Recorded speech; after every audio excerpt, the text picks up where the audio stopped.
Hello class, मैं रश्मि सिंह आपके अपने यूट्यूब चैनल में आप सभी का बहुत बहुत स्वागत करती हूँ। जैसे कि टेस्ट सीरीज चली हुई है घटना चक्र की, और ये थर्ड टेस्ट सीरीज है। थर्ड टेस्ट सीरीज का ये पार्ट हमने करवा दिया है और आज हम पार्ट बी करवाएंगे। 70 क्वेश्चन कंप्लीट करवा दिए जी इसका। आज हम 70 क्वेश्चन कंप्लीट करवा देंगे। उसके बाद हिंदी के क्वेश्चन पे चलेंगे और इस तरह से हमारी थर्ड जो टेस्ट सीरीज है वो कंप्लीट हो जाएगी। उसके बाद हम फोर्थ टेस्ट सीरीज पे चलेंगे। चलते हैं आज का सेकंड पार्ट यानी कि पार्ट बी पर। क्वेश्चन नंबर 70 तक हो गए, तब 71 क्वेश्चन है। 71 क्वेश्चन में देखते हैं क्या पूछ रहे हैं। क्वेश्चन नंबर 71 है, सर टॉमस मुनरो के संदर्भ में निम्नलिखित कथनों में से कौन से कथन सत्य हैं। फर्स्ट स्टेटमेंट है, सर टॉमस मुनरो 1820 से 1827 ईस्वी तक मद्रास के गवर्नर रहे। सेकंड स्टेटमेंट है, उन्होंने दक्षिण भारत में रैयतवाड़ी व्यवस्था लागू की, जिसे पहले तमिलनाडु के 12 महल जिले में लागू किया गया। नीचे दिए गए कूट का प्रयोग करके सही उत्तर चुनिए। कूट है आपका ऑप्शन ए केवल एक, ऑप्शन बी 1 और 2 दोनों, ऑप्शन सी केवल 2, ऑप्शन डी है ना तो 1 ना ही 2। आपको बताना है 71 का आंसर क्या हो जाएगा। ठीक है, आपको बताना है 71 का आंसर क्या हो जाएगा। 71 का आंसर हो जाएगा कि सर टॉमस मुनरो 1820 ईस्वी के तक मद्रास के गवर्नर रहे थे। ये बिल्कुल सही है। ठीक है, अच्छा इसकी थोड़ी थिकनेस कम कर लेते हैं बच्चे।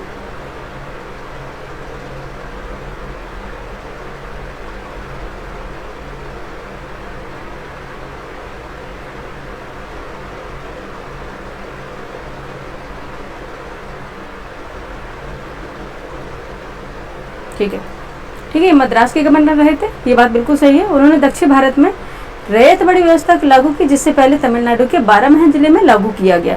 ठीक है, तो 1 और 2 दोनों स्टेटमेंट सही है। 1 और 2 दोनों स्टेटमेंट सही है, तो आपका ऑप्शन हो जाएगा बी। ठीक है, ऑप्शन क्या हो जाएगा, बी। 1 और 2 दोनों सही है, तो ऑप्शन आपका बी हो जाएगा, क्योंकि इन्होंने रैयतवाड़ी व्यवस्था लागू की थी सर टॉमस मुनरो। और आपने सुना होगा कि जो सर टॉमस मुनरो 1820 से 1827 ईस्वी तक मद्रास के गवर्नर रहे थे, ये तो उसमें स्टेटमेंट में ही दिया। ठीक है, उन्होंने दक्षिण भारत में रैयतवाड़ी व्यवस्था लागू की। इसे सबसे पहले उन्होंने तमिलनाडु के 12 महल जिले से लागू किया है कैप्टन रीड ने। बाद में से इन्होंने मद्रास बम्बई के कुछ हिस्सों में भी लागू किया है, असम के कुछ हिस्सों में भी लागू किया है। और रैयतवाड़ी व्यवस्था इसे क्यों कहा जाता है, क्योंकि रैयत मतलब होता है किसान। ठीक है, रैयत मतलब होता है किसान, यानी जब सीधे किसानों से यानी ब्रिटिश सरकार राजस्व लेने लग गई थी, सीधे किसानों से राजस्व लेने लग गई थी, जब जमींदारों की बीच में जो भूमिका होती थी वो खत्म हो गई थी। ठीक है, राजस्व जो होता था सीधे हम किसान से लेते थे, यानी रैयतों से लेते थे। और रैयत मतलब होता है किसान। ठीक है, जिससे किसानों पर बोझ भी बढ़ गया था। ठीक है, तो क्वेश्चन नंबर क्या हो गया, ऑप्शन बी इसका राइट आंसर हो गया क्वेश्चन नंबर 71 का। नेक्स्ट चलते हैं क्वेश्चन पे। नेक्स्ट क्वेश्चन हमारा 72। ठीक है, जूम किया हुआ है क्योंकि बच्चों शायद कल ऐसा लग रहा था कि पीपीटी में आपको सही दिखाई नहीं दे रहा होगा, इसलिए आज हमने जूम कर लिया है खूब। देखते हैं क्वेश्चन नंबर 72 में नीचे दिए गए गुरु संतों को काल क्रमानुसार व्यवस्थित करना है। ठीक है, इनके काल क्रमानुसार व्यवस्थित करना है। फर्स्ट है गुरु नानक, सेकंड है चैतन्य महाप्रभु, थर्ड है मीराबाई और फोर्थ है रामकृष्ण परमहंस। ठीक है, रामकृष्ण परमहंस। नीचे दिए कुछ से सही उत्तर आपको चुनना है, आप इसको काल क्रमानुसार उनको व्यवस्थित करना है। क्वेश्चन नंबर 72 का आंसर क्या हो जाएगा। ठीक है, पहले हैं गुरु नानक, ठीक है, उसके बाद है चैतन्य महाप्रभु, उसके बाद है मीराबाई, उसके बाद है रामकृष्ण परमहंस। ये तो सीधे सीधे सुमेलित है। ठीक है, फर्स्ट 2 3rd एंड 4th है, 1 2 3 एंड 4th। ये ऑप्शन डी इसका राइट आंसर हो जाएगा। ठीक है, ऑप्शन डी इसका राइट आंसर हो जाएगा। ठीक है, नेक्स्ट क्वेश्चन पे चलेंगे, इसमें बताने का कुछ है नहीं। ठीक है, 72 का क्या हो जाएगा, ऑप्शन डी राइट आंसर हो जाएगा। नेक्स्ट क्वेश्चन पे चलते हैं, क्वेश्चन नंबर 73। जल्दी से करेंगे क्योंकि फिर बहुत लंबा वीडियो बन जाता है, इतना टाइम भी नहीं है किसी के पास, अभी आप लोगों के पास नहीं है, हम तो पढ़ा देंगे, हमें कोई है दिक्कत नहीं है। ठीक है, क्वेश्चन नंबर 73 क्या पूछा गया है, चोल प्रशासनिक विभाजन का सही अनुक्रम कौन सा है। ठीक है, चोल प्रशासनिक विभाजन का सही अनुक्रम कौन सा है, यानी कि चोल और पांड्य और चेर कहाँ पे थे, कहाँ थे, साउथ इंडिया थे, सदर्न इंडिया की बात हो रही है। ठीक है, ऑप्शन ए है, पहले है मंडलम बलनाडु नाडु फिर ग्राम, ऑप्शन बी है मंडलम नाडु बलनाडु ग्राम, ऑप्शन सी है वलनाडु मंडलम नाडु ग्राम। उपयुक्त में से कोई नहीं ऑप्शन डी में दिया गया है। आपको बताना है कि 73 का आंसर क्या हो जाएगा। ठीक है, 73 का आंसर क्या हो जाएगा, पहले था मंडलम, ठीक है, फिर उसके बाद था बलनाडु, फिर नाडु, फिर ग्राम था। ठीक है, ऑप्शन इसका क्या हो जाएगा, ए इसका राइट आंसर हो जाएगा 73 का। ठीक है, मंडलम था क्या? मंडलम था चोल शासक का, जो चोल साम्राज्य का सबसे बड़ा प्रशासनिक विभाजन हुआ करता था, मंडलम। ठीक है,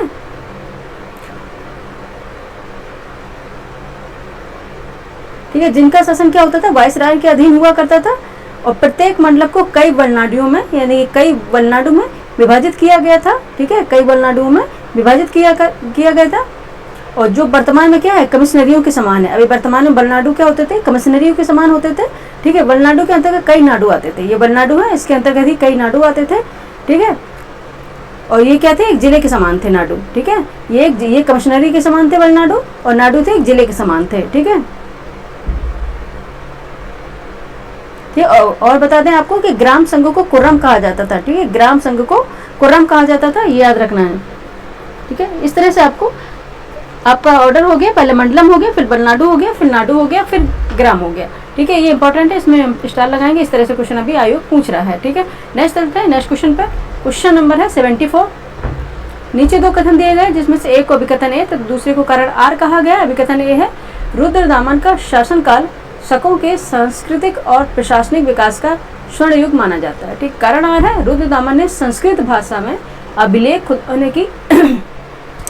खुदवाने की परंपरा शुरू की, जो इससे पहले प्राकृतिक भाषा में होती थी। ठीक है, अब आपको बताना आंसर क्या हो जाएगा 74 का। अच्छा, इसका हम आपको कोड भी दिखा दे रहे हैं। ठीक है, कोड भी दिखा दे रहे हैं, एक मिनट बच्चे।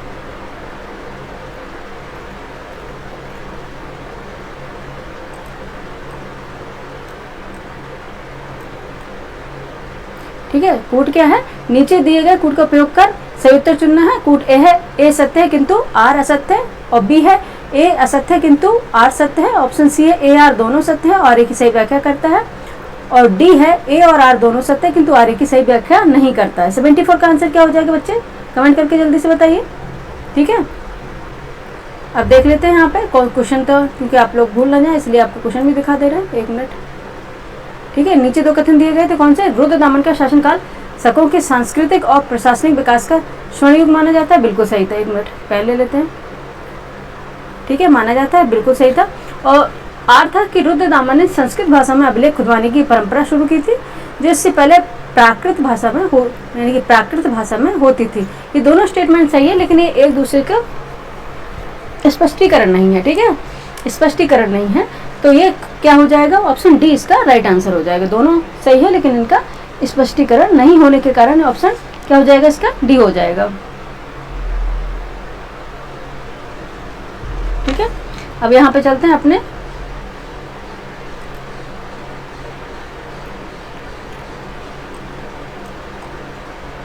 ठीक है, क्या है? नीचे दिए कूट का उपयोग कर सही उत्तर चुनना था, तो क्या था ऑप्शन इसका? एक मिनट बच्चे पेन लेंगे, क्योंकि ऑप्शन था डी, ए और आर दोनों सत्य हैं, ए और आर दोनों सत्य हैं किंतु आर की सही व्याख्या नहीं कर रहा है, तो ऑप्शन डी इसका राइट आंसर हो जाएगा 74 का। नेक्स्ट क्वेश्चन पे चलेंगे, क्वेश्चन नंबर है 75। ठीक है, क्वेश्चन नंबर है 75। नीचे दो कथन दिए गए, जिसमें से एक को अभिकथन ए तथा दूसरे को कारण आर कहा गया है। अभिकथन ए है, हर्षवर्धन ने अपने शासनकाल में बौद्ध धर्म को विशेष संरक्षण प्रदान किया। कारण आर है, हर्षवर्धन ने अपने नाटक नागानंद में बौद्ध धर्म की करुणा और त्याग की भावना को दर्शाया है। नीचे दिए कूट का उपयोग कर सही उत्तर आपको चुनना है। ठीक है, सही उत्तर क्या हो जाएगा? ए, इसमें ऑप्शन ए है ए सत्य किंतु आर सत्य है, बी है ए सत्य किंतु आर सत्य, सी है ए और आर दोनों सत्य और ए की सही व्याख्या करता है, और डी है ए और आर दोनों सत्य किंतु आर ए की सही व्याख्या नहीं करता। 75 का आंसर बताइए क्या हो जाएगा? ठीक है, क्या हो जाएगा? कि हर्षवर्धन ने अपने शासनकाल में बौद्ध धर्म को विशेष संरक्षण प्रदान किया। ठीक है, ये बिल्कुल सही है, और कारण था हर्षवर्धन ने अपने नाटक नागानंद में बौद्ध धर्म की करुणा त्याग की भावना को दर्शाया है, ये भी सही है। ठीक है, तो ऑप्शन क्या हो जाएगा? सी इसका राइट आंसर हो जाएगा। ए और आर दोनों सत्य है, ए और आर दोनों सत्य है, और आर ए की सही व्याख्या करता है। ठीक है, ऑप्शन सी इसका राइट आंसर हो जाएगा। ठीक है, 75 का आंसर क्या हो जाएगा? Option C. नेक्स्ट क्वेश्चन पे चलेंगे, क्वेश्चन नंबर है 76। क्वेश्चन नंबर है 76। ठीक है, 76 है, चित्तरंजन दास के संदर्भ में निम्नलिखित कथनों पर विचार कीजिए। फर्स्ट स्टेटमेंट है, चित्तरंजन दास को 1922 में गया कांग्रेस अधिवेशन का अध्यक्ष चुना गया। ठीक है, सेकंड स्टेटमेंट है, उन्होंने कांग्रेस के भीतर से स्वराज पार्टी की स्थापना की। ठीक है, नीचे दिए कूट का प्रयोग का सही उत्तर चुनना है। कूट ए है ना तो एक ना ही दो, ऑप्शन बी है केवल दो, ऑप्शन सी है एक और दोनों, और डी है केवल एक। ऑप्शन ए क्या था, ना तो एक ना ही दो। आपको बताना क्या हो जाएगा, 76 का आंसर क्या हो जाएगा। ठीक है, चितरंजन दास को क्या बोलते हैं, लोक बंधु भी बोलते हैं, आपको पता होगा। ठीक है, 76 का क्या है, ठीक है, क्या बोलते हैं, देशबंधु भी बोलते हैं, सॉरी लोक बंधु बोल दिया, क्या बोलते हैं, देशबंधु भी बोलते थे चितरंजन दास को। और चितरंजन दास को 1922 में गया कांग्रेस अधिवेशन का अध्यक्ष चुना गया था, बिल्कुल सही है। और उन्होंने कांग्रेस के भीतर से स्वराज पार्टी की स्थापना की, ये भी स्टेटमेंट सही है। दोनों स्टेटमेंट सही होने से ऑप्शन क्या हो जाएगा, सी आपका राइट आंसर हो जाएगा। ठीक है, 76 का आंसर क्या हो जाएगा, ऑप्शन सी इसका राइट आंसर हो जाएगा। C is the right answer of this question. ठीक है, क्या था, जो चितरंजन दास थे भारतीय स्वतंत्रता संग्राम के जो महत्वपूर्ण नेता थे। ठीक है, स्वतंत्रता संग्राम के क्या थे, महत्वपूर्ण नेता, उन्हें देशबंधु भी कहा जाता है, ये आपको पता होगा।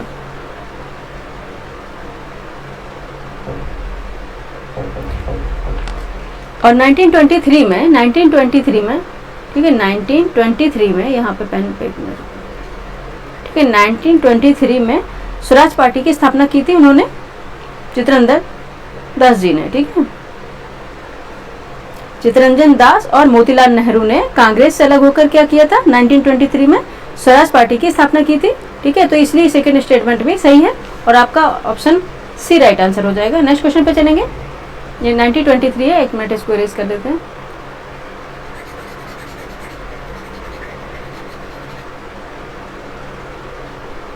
नाइनटीन 23 में, ठीक है, ये याद रखना है। ओहो,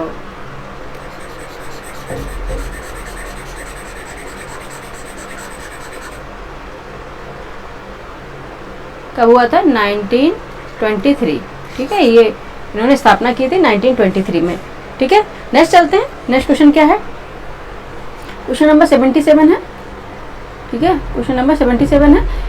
नीचे दो कथन दिए गए जिसमें से एक को अभिकथन है तो दूसरे को कारण आर कहा गया, क्योंकि आरो में अपकथन और कारण ये क्वेश्चन ज़्यादा ही पूछे जाते हैं। इस तरह से इसी का प्रैक्टिस घटना चक्र करवा रही है। ठीक है, अभिकथन ए है, शाहजहां ने शासनकाल में महावत खां के नेतृत्व में अहमदनगर पर आक्रमण किया। ठीक है, कारण आर है, मुगल सेना ने अहमदनगर के वजीर फतेह खां को अपनी ओर मिला लिया, जिससे दौलताबाद दुर्ग की विजय संभव हो सके। नीचे दिए कूट का प्रयोग का सही उत्तर आपको चुनना है।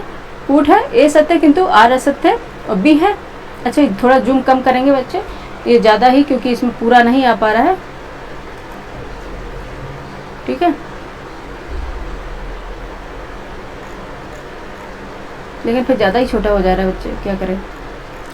ठीक है, क्या था, ऑप्शन ए था ए सत्य किंतु आर सत्य, ऑप्शन बी है ए असत्य किंतु आर सत्य, ऑप्शन सी है ए आर दोनों सत्य हैं और ए की सही व्याख्या करता है, ऑप्शन डी है ए आर दोनों सत्य हैं किंतु आर ए की सही व्याख्या नहीं करता है। ऑप्शन 77 का आंसर क्या हो जाएगा, 77 का आंसर हो जाएगा आपका ए और आर दोनों सत्य हैं किंतु आर ए की सही व्याख्या नहीं कर रहा है। ठीक है, ये इसका डी राइट आंसर हो जाएगा, ऑप्शन डी 76 का राइट आंसर हो जाएगा। क्योंकि हो जाएगा, क्योंकि शाहजहां के शासनकाल में महावत खां के नेतृत्व में अहमदनगर पर आक्रमण किया गया। स्टेटमेंट अपने आप में सही है, लेकिन मुगल सेना के अहमदनगर के वजीर फतेह खां को अपनी ओर मिला लिया, जिससे दौलताबाद दुर्ग की विजय को संभव हो सके। ये स्टेटमेंट अलग है, दोनों स्टेटमेंट अपने अलग अलग है, एक दूसरे की व्याख्या नहीं कर रहे हैं। ठीक है, लेकिन दोनों स्टेटमेंट सही हैं, इसलिए ऑप्शन क्या हो जाएगा, डी राइट आंसर हो जाएगा। क्योंकि स्टेटमेंट सही है लेकिन एक दूसरे की व्याख्या नहीं कर रहे हैं, एक दूसरे का स्पष्टीकरण नहीं है। ठीक है, क्वेश्चन नंबर हो गया 77 का question number D right answer हो गया, यानी कि ऑप्शन डी इसका राइट आंसर हो गया। नेक्स्ट क्वेश्चन पे चलेंगे, क्वेश्चन नंबर है 78।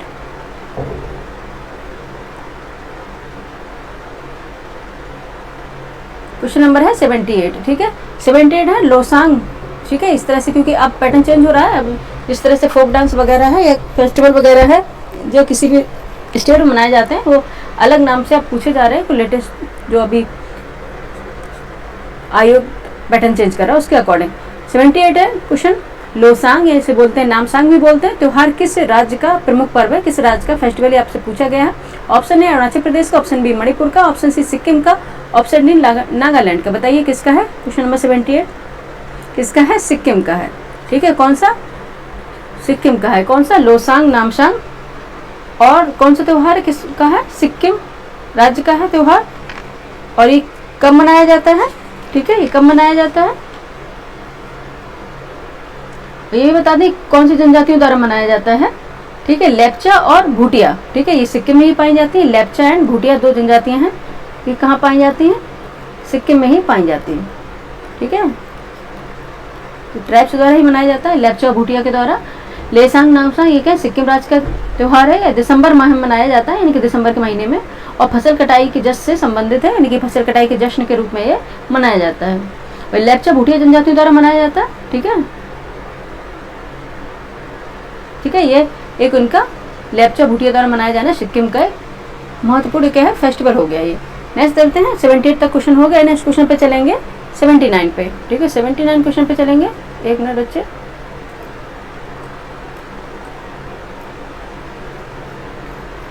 क्वेश्चन नंबर 79 पे है, हाँ ठीक है, ये आ गया हमारा क्वेश्चन नंबर 79, ठीक है। तेरुकुत्तु किस राज्य की पारंपरिक लोकनाट्य शैली है, ठीक है, तेरुकुत्तु किस राज्य की पारंपरिक लोकनाट्य शैली है? ऑप्शन ए केरल की, ऑप्शन बी कर्नाटक की, ऑप्शन सी आंध्र प्रदेश की, ऑप्शन डी तमिलनाडु की। किस राज्य की होगी? 79 का आंसर बताइए क्या हो जाएगा, ठीक है, क्या हो जाएगा? डी तमिलनाडु की, ठीक है। ये किसकी होगी? तमिलनाडु के। तेरुकुत्तु किस राज्य की पारंपरिक लोकनाट्य शैली होगी? तमिलनाडु राज्य की लोकनाट्य शैली हो गई तेरुकुत्तु, ठीक है। नाम भी कैसा है,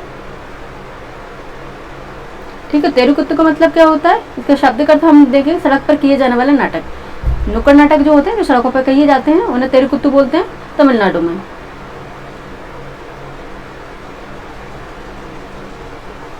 ठीक है। और ये बताएं कि इसका स्टेटमेंट अगर दे दें तो नाटक के माध्यम से संतान प्राप्ति और अच्छी फसल के लिए, यानी कि दोनों देवियों से प्रार्थना की जाती है। किनसे? द्रौपदी अम्मा, ठीक है, और मरियम्मन, ये इनकी देवियां हैं, ठीक है। और गायन नृत्य अभिनय द्वारा इस नाटक को किया जाता है, ठीक है। तो क्या है? ऑप्शन डी इसका राइट आंसर होगा। क्वेश्चन नंबर 80 है। नेक्स्ट क्वेश्चन नंबर 80 है। नीचे 2 कथन दिए गए, जिसमें से एक को विकथन ए तो दूसरे को कारण आर कहा गया है। विकथन ए है, तानसेन अकबर के दरबार के 9 रत्नों में से एक थे और भारतीय शास्त्रीय संगीत में उनका महत्वपूर्ण योगदान था, ठीक है। कारण आर है, तानसेन ने संगीत की शिक्षा स्वामी हरिदास और सूफी संत मोहम्मद गौस से प्राप्त की थी, जिससे वे ध्रुपद गायकी में निपुण बने।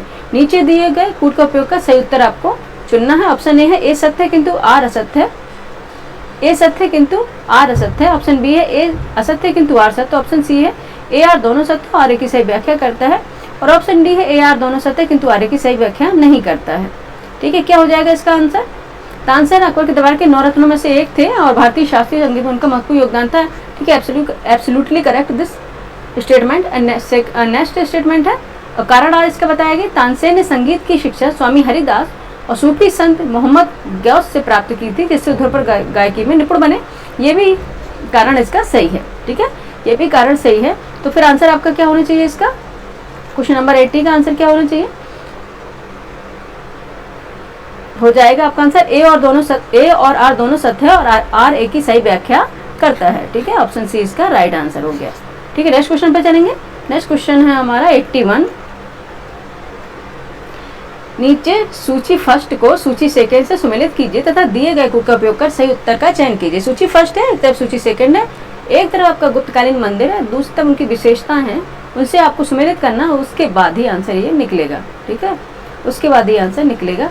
अच्छा, इसको थोड़ा हम जूम कम कर देते हैं, जिससे कि आप लोगों का ये एक साथ आंसर निकल आए। उसके बाद फिर हम इसको बढ़ा देंगे जूम, ठीक है, ठीक है। इसमें कम कर दिए तब भी इसका नीचे तक जा ही रहा है, ठीक है।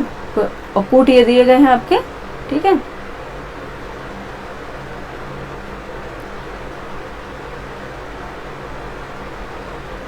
ठीक है, आइए मिला लेते हैं, ठीक है, आइए हम मिला लेते हैं 81 का। सांची का जो मंदिर है संख्या 17 इसमें दिया गया है, ठीक है। ये क्या है? गुप्त काल का प्राचीन मंदिर है, ठीक है। ये क्या है? गुप्त काल का प्राचीन मंदिर है, इसमें दिया गया है, ठीक है। यह गुप्त काल का प्राचीन मंदिर है जिसमें सपाट छत और 4 स्तंभों पर टिका हुआ है मुख्य मंडप है, ठीक है। ये ए का तो ये हो गया थर्ड, ए का थर्ड हो जाएगा, ठीक है। ए का क्या हो जाएगा? थर्ड हो जाएगा। एंड बी दिया है तिगवा मंदिर, ठीक है। बी क्या दिया है? तिगवा मंदिर है। ये मध्य प्रदेश में है। तिगवा मंदिर है, मध्य प्रदेश में विष्णु मंदिर है, ठीक है। तिगवा मंदिर है, ये मध्य प्रदेश में एक विष्णु मंदिर है और गर्भगृह में नरसिंह की प्रतिमा है, ठीक है। इसके गर्भगृह में नरसिंह की प्रतिमा स्थित है, ठीक। तो इसका ये सम्मिलित हो गया, बी से बी का 2 हो गया, ठीक है, बी का 2 हो गया। एंड थर्ड है देवगढ़ मंदिर, ठीक है। देवगढ़ मंदिर कहाँ है? ये विष्णु दशावतार, यह क्या है? फर्स्ट से इसको सम्मिलित कर लेते हैं। यह विष्णु के दशावतारों को समर्पित है और शिखर युक्त मंदिर का प्रथम उदाहरण है, ठीक है, ठीक है। देवगढ़ मंदिर क्या है? उत्तर प्रदेश में है, आपको पता होना चाहिए, उत्तर प्रदेश में है। विष्णु के दशावतारों को ये समर्पित मंदिर है, ठीक है, और इसके शिखर युक्त मंदिर का प्रथम उदाहरण माना जाता है। और लास्ट में है शीरपुर मंदिर, लास्ट में है शीरपुर मंदिर, इसको 4 से हम करेंगे सम्मिलित। अच्छा, सी का क्या हो गया? सी का फर्स्ट हो गया, ठीक है, सी का फर्स्ट हो गया।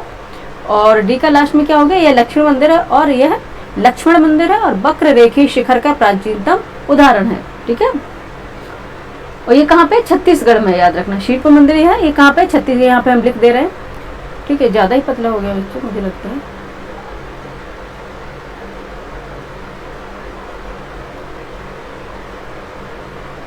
ठीक है, ये छत्तीसगढ़ में है, ठीक है।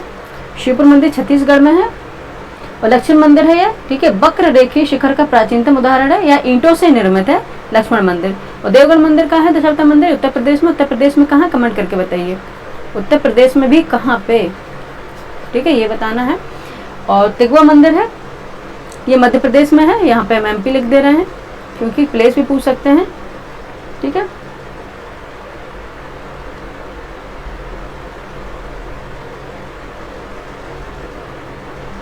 ठीक है, तो ये आपका आंसर क्या हो जाएगा? डी का 4th होगा, आंसर हो जाएगा 3214,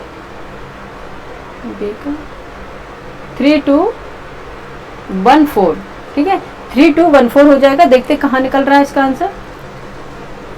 3214, ऑप्शन डी इसका राइट आंसर हो जाएगा बच्चे, ऑप्शन डी इसका राइट आंसर हो जाएगा, ठीक है। ए इसका ऑप्शन ए इसका राइट आंसर हो जाएगा, 3214, ठीक है, ठीक है। नेक्स्ट क्वेश्चन पे चलेंगे। क्वेश्चन नंबर है 82, क्वेश्चन नंबर है 82। भारतीय राष्ट्रीय कांग्रेस के संबंध में निम्नलिखित में से कौन सा कथन असत्य है? अब इसमें असत्य आपको बताना है कि कौन सा कथन असत्य होगा, ठीक है। इसमें आपको बताना है कौन सा कथन असत्य होगा।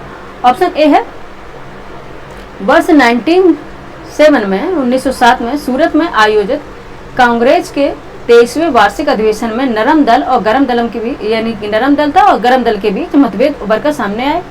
ऑप्शन बी है, गरम दल के नेताओं को लाला लाजपत राय को अध्यक्ष पद के लिए प्रस्तावित किया, जबकि नरम दल ने रास बिहारी घोष का समर्थन किया, ठीक है। और देखते हैं नीचे होगा,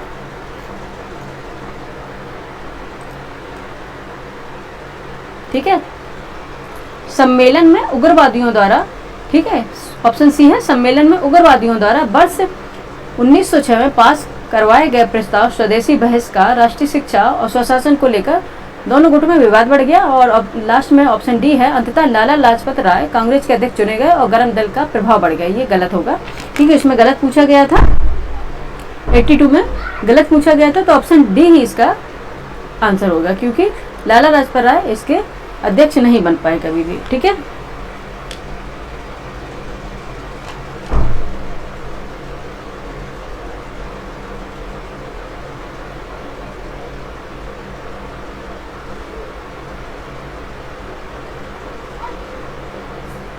ठीक है, तो ऑप्शन क्या हो गया इसका? सी इसका, ऑप्शन डी इसका राइट आंसर हो गया। नेक्स्ट क्वेश्चन पे चलेंगे, ठीक है, नेक्स्ट क्वेश्चन पे चलेंगे। अच्छा, आपने पढ़ लिया अच्छे से, अब थोड़ा जूम कर दें इसे बच्चे, जूम बढ़ा देते हैं, ठीक है। बाकी हम आपको दिखा दे रहे हैं एक बार और, अगर आपने नहीं पढ़ पाया था, ठीक है। ये था वर्ष 1907 में सूरत में आयोजित कांग्रेस के 23वें वार्षिक अधिवेशन में नरम दल और गरम दल के बीच मतभेद उभर कर सामने आए थे। बिल्कुल सही है, ऑप्शन बी है, गरम दल के नेताओं ने लाला लाजपत राय को अध्यक्ष पद के लिए प्रस्तावित किया, जबकि नरम दल ने रास बिहारी घोष को समर्थन किया था, ये भी सही है। और फिर ऑप्शन सी में था, सम्मेलन में उग्रवादियों द्वारा वर्ष 1906 में पास करवाए गए प्रस्ताव स्वदेशी बहिष्कार, राष्ट्रीय शिक्षा और स्वशासन को लेकर दोनों गुटों में विवाद बढ़ गया था। अंततः लाला लाजपत राय ने कांग्रेस के अध्यक्ष चुने गए और गर्म दल का प्रभाव बढ़ गया। ये गलत है, ठीक है, क्योंकि उनका फिर बाद में क्या होता है,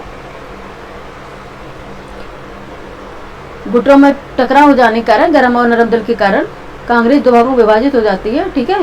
1906 में जो प्रस्ताव पारित हुआ था, स्वदेशी बहिष्कार, राष्ट्रीय शिक्षा और स्वशासन को अपनी विचारधारा का आधार बनाया गया, लेकिन नरम दल इस विचार से सहमत नहीं हुई, तो इसी कारण दोनों में क्या टकराव बढ़ गया और कांग्रेस का दो भागों में विभाजन हो गया, यानी कि इनका डिवीजन हो गया, ठीक है। ये तो ऑप्शन डी इसका राइट आंसर हो गया, सॉरी क्या बोल रहा है, राइट आंसर हो गया था, ठीक है। नेक्स्ट क्वेश्चन पे चलेंगे। क्वेश्चन नंबर है 83, ठीक है, क्वेश्चन नंबर है 83, ठीक है। 83 है देशेर कथा, ठीक है, एक मिनट। देशेर कथा के संदर्भ में निम्नलिखित कथनों पर अध्ययन कीजिए। फर्स्ट है, देशेर कथा बांग्ला भाषा में लिखित एक महत्वपूर्ण पुस्तक थी जिसे स्वतंत्रता सेनानी सखाराम गणेश देवस्कर ने लिखा था। और सेकंड स्टेटमेंट है, इस पुस्तक में स्वदेशी आंदोलन का समर्थन किया गया तथा अंग्रेजों की शोषणकारी नीतियों की आलोचना की गई है। नीचे दिए कूट का उपयोग कर संयुक्त चुनना है। ऑप्शन ए है केवल 2, ऑप्शन बी ना तो 1 ना ही 2, ऑप्शन सी केवल 1, ऑप्शन डी है ना तो 1 और ना ही 2। बताइए क्या आंसर हो जाएगा 83 का, क्या हो जाएगा, 1 और 2 दोनों, ठीक है। ऑप्शन डी इसका राइट आंसर हो जाएगा, ऑप्शन डी इसका राइट आंसर हो जाएगा।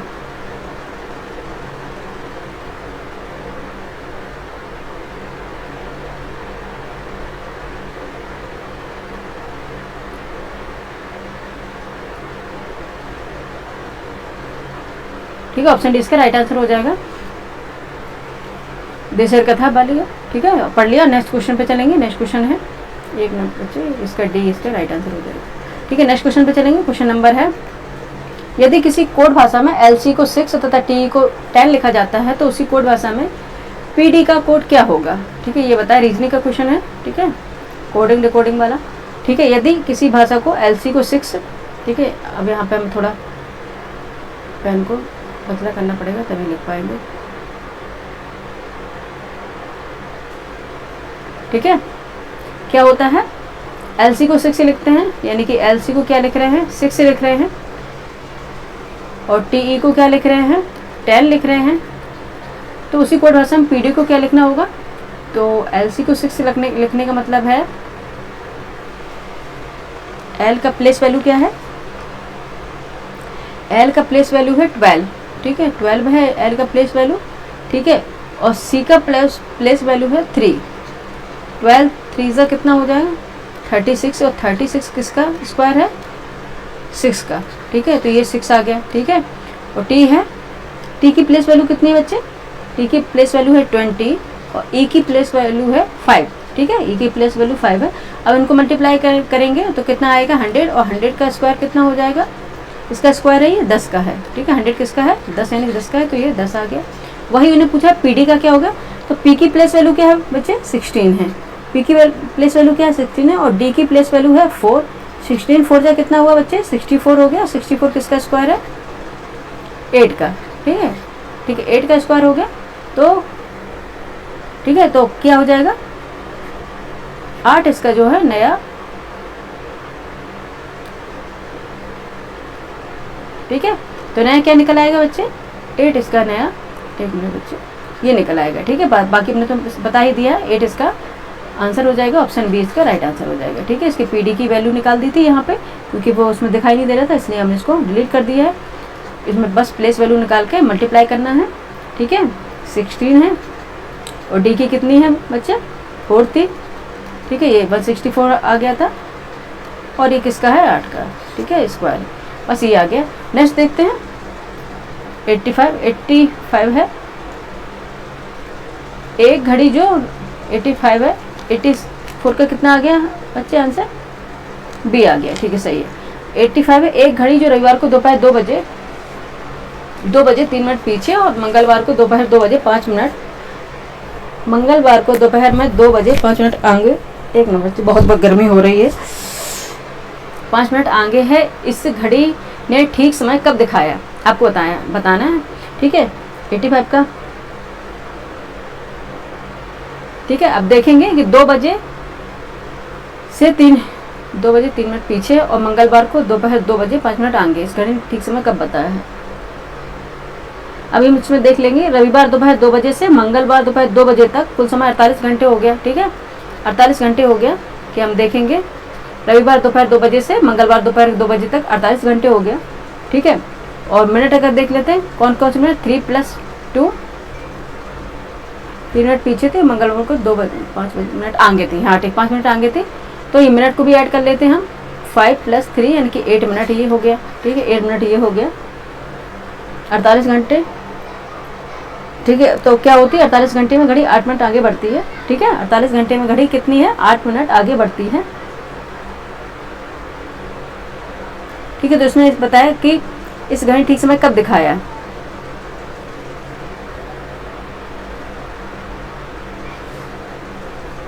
48 घंटे में क्या होती है, 8 मिनट आगे बढ़ती है,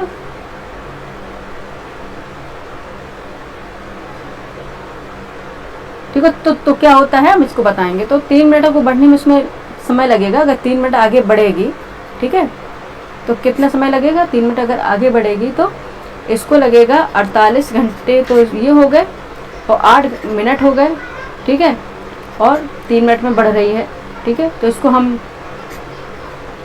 1 मिनट इसको पूरा कट कर देंगे, 6 3 जा 18, ये हो गया 18 घंटे निकल आया, ठीक है 18 घंटे निकल आया। अब इसका सही समय बताना है आपको, ठीक है। तो क्या हो जाएगा आपको इसमें 2 बजे 5 मिनट आगे है, इस घड़ी ठीक समय कब दिखाया,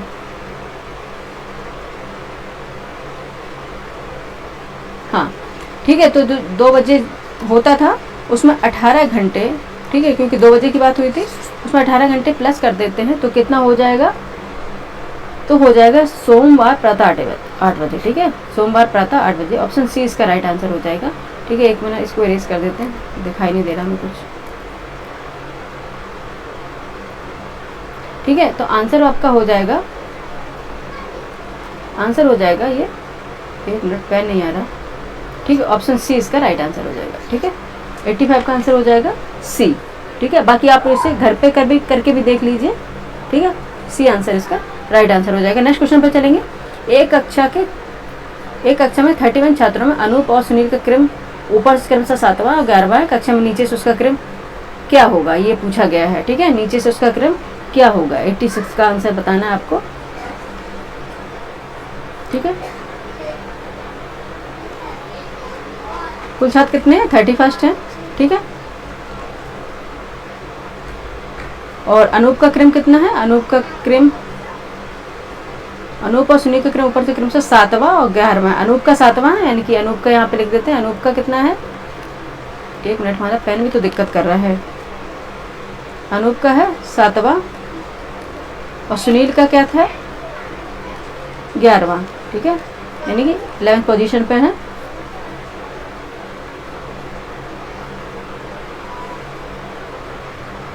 तो इसमें क्या निकालना है, क्रम निकालना है, तो अभी क्रम निकाल के बता दे रहे हैं, ठीक है। 31 है, कुल बच्चों की संख्या है, इक्वल टू 7वां पोजीशन अनूप का है, ठीक है, प्लस,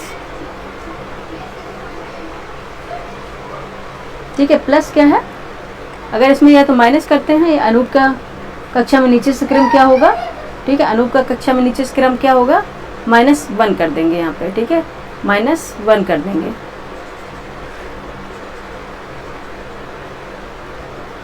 एक मिनट बच्चे,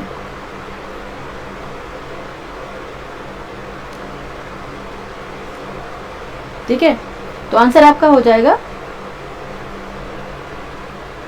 ठीक है, 31 था ये, इक्वल टू 7 प्लस अनूप का क्रम हो जाएगा, यहाँ अनूप का क्रम जो होगा -1 हो जाएगा, ठीक है। तो ये निकल के आ जाएगा, इसमें प्लस हो जाएगा, यहाँ माइनस आएगा तो प्लस हो जाएगा, 32 माइनस क्या हो जाएगा 7, ये 25वां हो जाएगा, ठीक है। और लास्ट में ये 25वां तो एक ही में ही निकल आया, ठीक है, ऑप्शन ए इसका राइट आंसर हो जाएगा, लेकिन फिर भी बता दे रहे हैं। और दूसरा निकालना था 31 से, ठीक है, -11, और किसका निकालना था, सुनील का निकालना था, ठीक है, और -1 था, यहाँ पे है 32, ये प्लस में हो जाएगा, और -11 कितना था,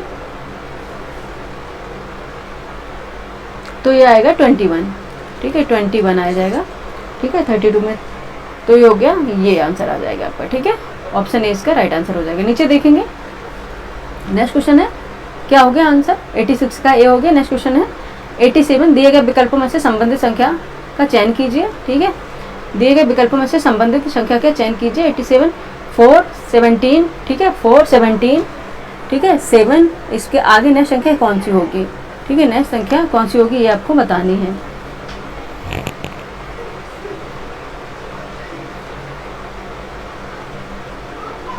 कोई स्किप कर रहा है, मुझे लग रहा है कोई क्वेश्चन स्किप हो रहा है क्या।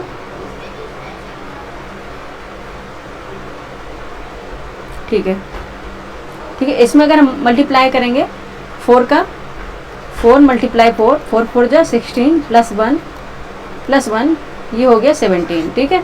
और अगर ऐसे ही हम उसमें करेंगे 7 में, सेम 7 इंटू 7 जा प्लस 1, ठीक है 7 7 जा कितना होगा 49 और प्लस 1 तो ये हो जाएगा 50, ठीक है।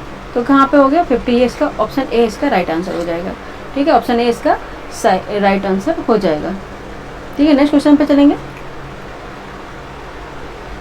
नेक्स्ट क्वेश्चन है 88, ए तथा बी क्रमशः भाई और बहन है, सी ए का पिता है, डी सी की बहन है और ए डी की माँ है, तो बी ई से किस प्रकार संबंधित है ये आपको बताना है, ठीक है। इसको सीधे सीधे बनाते जाइए तो आंसर निकल जाएगा, ठीक है। ए तथा बी, अब यहाँ देखते हैं ए और बी क्या है, क्रमशः भाई बहन है, ठीक है ये भाई बहन हो गए, ठीक है। यहाँ पे हम अगर लिख दे रहे हैं, यहाँ पे लिख देते हैं भाई और यहाँ बहन, सिंपल सा ट्रिक, या फिर आप अपना एरो लगा के बना सकते हैं, ठीक है।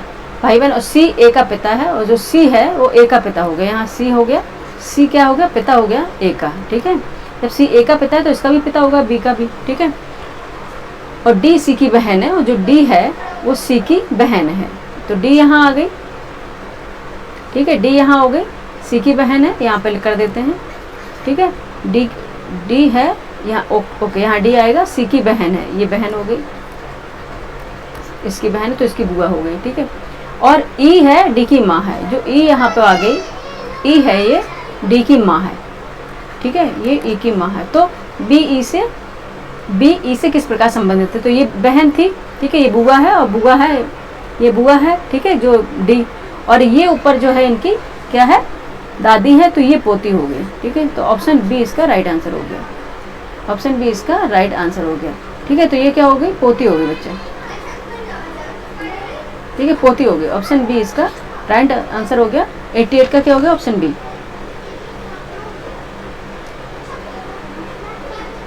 ठीक है। नेक्स्ट देखते हैं 89 क्या पूछ रहा है। नेक्स्ट देखते हैं 89 है, श्याम राम का मित्र है, ठीक है। 89 में श्याम राम का मित्र है, मनीष की ओर इशारा करते हुए श्याम ने राम से पूछा कि वह कौन है। राम ने कहा उसका बेटा मेरे बेटे का चाचा है। तो मनीष का राम से क्या संबंध है ये आप लोग घर से निकाल लीजिएगा। 89 का क्या आंसर है, क्या निकलेगा 89 का आंसर सी पिता होगा, ठीक है। ये भी घर से आप निकाल लीजिएगा इस तरह से जैसे मैं बता रही हूँ, और या फिर अपने तरह से जो ट्रिक लगा के निकालते हैं तो वो निकालिए, क्योंकि हम ट्रिक व्रिक यूज़ कम ही करते हैं, ठीक है। नेक्स्ट देखते हैं, यदि बेलन की त्रिज्या में 25% की वृद्धि कर दी जाए तो ऊंचाई में कितने प्रतिशत घटा दिया जाए जिससे बेलन का आयतन अपवर्तित रहे। 90 का आंसर क्या हो जाएगा, 89 का आंसर हो गया सी, और 90 का आंसर बच्चा क्या निकलेगा 90 का हो गया बी, ठीक है। 36 आएगा, ये आप लोग निकाल लीजिएगा घर पे, ठीक है। बाकी रीजनिंग हम करा दे रहे हैं क्योंकि जिसमें हमें टाइम ना लगे, और जिसमें टाइम लगेगा तो बच्चे को आपको घर से करने, अगर ना आए तो फिर हमें बताइएगा तो फिर हम बता देंगे, ठीक है, क्योंकि फिर बहुत लंबी वीडियो बन रही है।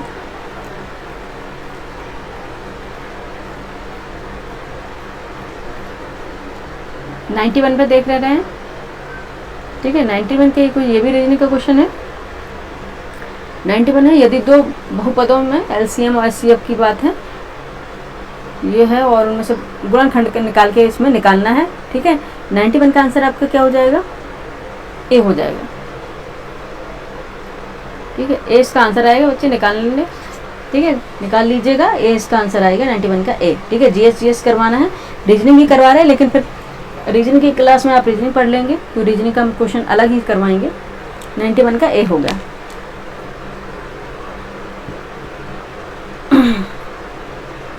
X square plus 3x plus 2, ठीक है, यही आएगा, गुणनखंड जानते हो ना, उससे निकलेगा ये।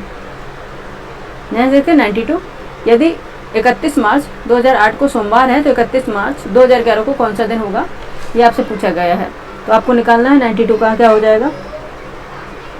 देखिए साधारण वर्ष होता है, लीप वर्ष होगा, ये तो आपको पता होगा। जो साधारण वर्ष का प्रथम दिन अंतिम दिन हो समान होगा, ठीक है, प्रथम दिन होता हो और अंतिम दिन समान होगा, और लीप वर्ष में एक दिन का अंतर होता है, ठीक है, ये आप लोगों को पता होगा, ठीक है। तो इसमें क्या होगा, अंतिम दिन और इक्वल टू प्रथम दिन प्लस 1, ठीक है, अंतिम दिन हो जाएगा, निकालना है अगर तुम्हें,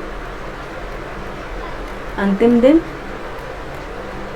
इक्वल टू जो प्रथम दिन होगा, प्रथम दिन प्लस 1, 1 मिनट,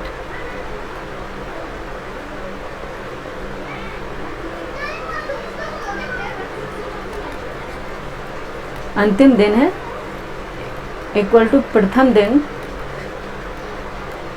प्लस 1, ये है फॉर्मूला, इस तरह से निकालेंगे, ठीक है, जल्दी से निकल आएगा कि 31 जब सेम दिया हो तब की बात है बच्चे।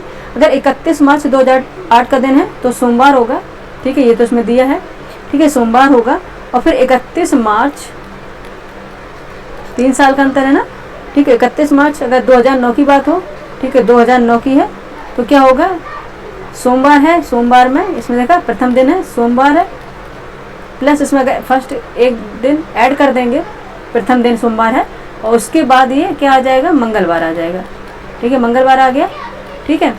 ओहो कहाँ पे पहुँच गए हैं,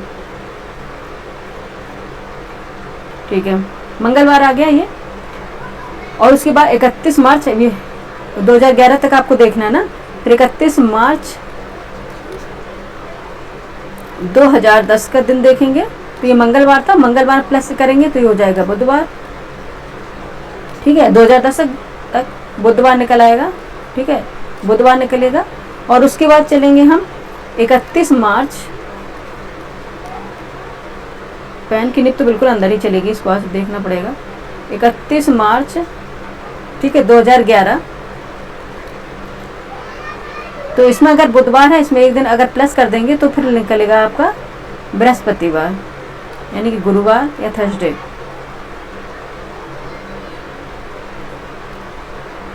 ठीक है, गुरुवार या थर्सडे, तो आंसर आपका आ जाएगा बी, बृहस्पतिवार, ठीक है, इस तरह से आपको निकालना है सेम डेज के अकॉर्डिंग, तो क्या हो जाएगा, बृहस्पतिवार, ऑप्शन बी इसका राइट आंसर होगा, ठीक है, ऑप्शन बी इसका राइट आंसर हो जाएगा,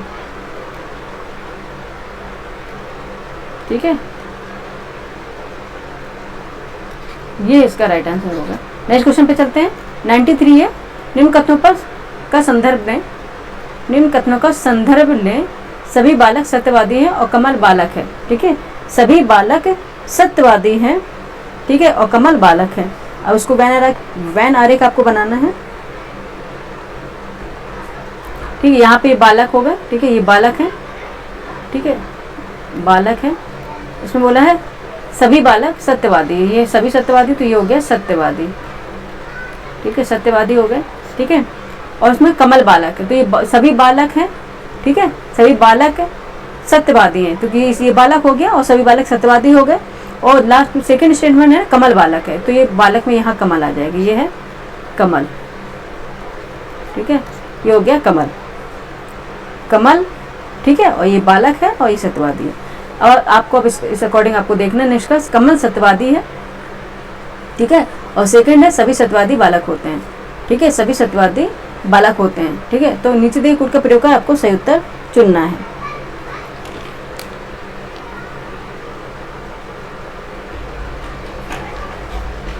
ठीक है, तो क्या हो जाएगा इसका, केवल एक ही होगा, कमल सत्यवादी है, ठीक है, ठीक है, कमल क्या है, सत्यवादी है, ठीक है, और सभी सत्यवादी बालक हैं, इसमें लिखा है सभी सत्यवादी बालक हैं, ये नहीं है कि सभी बालक सत्यवादी है लेकिन सभी सत्यवादी बालक हैं, ये इसका नहीं हो सकता, ठीक है, लेकिन ये है कमल सत्यवादी है, ये ऑप्शन स्टेटमेंट सही है, तो ऑप्शन इसका राइट आंसर हो जाएगा। नेक्स्ट क्वेश्चन पे चलेंगे, क्योंकि अब इतना रीजनिंग का पढ़ाने का टाइम नहीं है बच्चे के, अब एक एक करके समझाएं, ठीक है, कि टेस्ट करा रहे हैं तो टेस्ट के अकॉर्डिंग इसको कराएंगे। 94 है, ठीक है, 94 है, वर्ड अनुक्रम YWTP का 5वां वर्ड क्या है, ये ठीक है, आपको बतानी, अल्फाबेटिकल ऑर्डर होता है जो रीजनिंग में, ठीक है, इसका आपको बताना क्या हो जाएगा, YWTP, और नेक्स्ट क्या होगा, 94 का आंसर बताइए। ठीक है, y पे w चलेंगे, अगर y से w तक चलेंगे -2 का हो रहा है। ठीक है, माइनस है नहीं बैक में, यानी कि उल्टी जो अल्फ़ाबेटिक ऑर्डर है। और t से w से t चलेंगे तो -3 होगा। ठीक है, और t से अगर p पे चलेंगे, ठीक है, t से p पे चलेंगे -4 हो गया। और p से अगर अब क्या होगा, -5 होगा, तो कौन सा होगा, कौन सा होगा, यहाँ पे आ जाएगा k हो जाएगा। ठीक है, k हो जाएगा। ऑप्शन इसका ए राइट आंसर हो जाएगा। 94 का आंसर क्या हो जाएगा, ए इसका राइट आंसर हो जाएगा। नेक्स्ट क्वेश्चन पे चलेंगे। तो 95 का आंसर क्या है,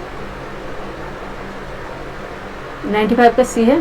ठीक है, इसमें आप इसको ऑप्शन से कर लीजिएगा। ठीक है, ऑप्शन से कर लीजिएगा। +5 है, +-5 है, +-4 है। ठीक है, ये रख के इसमें प्लेस वैल्यू आपको निकाल सकते हैं। ठीक है, x + y का मान बताना है। ठीक है, x + y, तो आप 5, 4 रख के इसमें देख लीजिएगा। अगर इस समीकरण सॉल्व हो रहा है तो ठीक है, तो फिर सही है। और न कि इसीलिए इसका ऑप्शन सी है। इसको इस तरह से क्वेश्चन करने के लिए ऑप्शन से करने पड़ते हैं। ठीक है, 95 का ऑप्शन है सी। नेक्स्ट क्वेश्चन पे चलेंगे। नेक्स्ट क्वेश्चन है 96।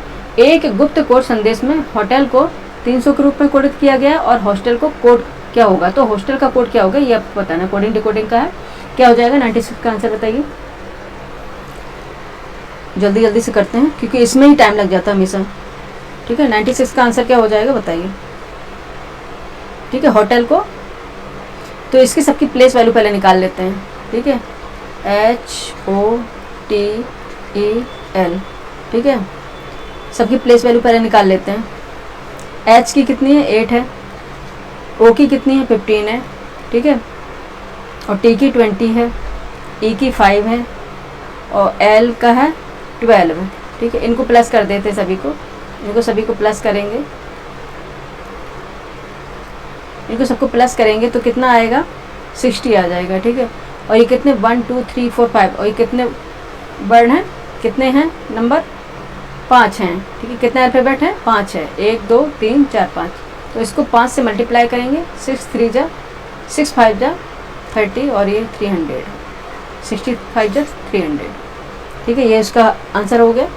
और ये इसमें बताया। और अब हॉस्टल का निकालना है तो इसका भी सेम ऐसे करेंगे, प्लेस वैल्यू निकाल के। HOSTEL, H की कितनी है, 8 है। O की 20 है, प्लस करते जाएंगे सभी में है बच्चे। और S कितना है,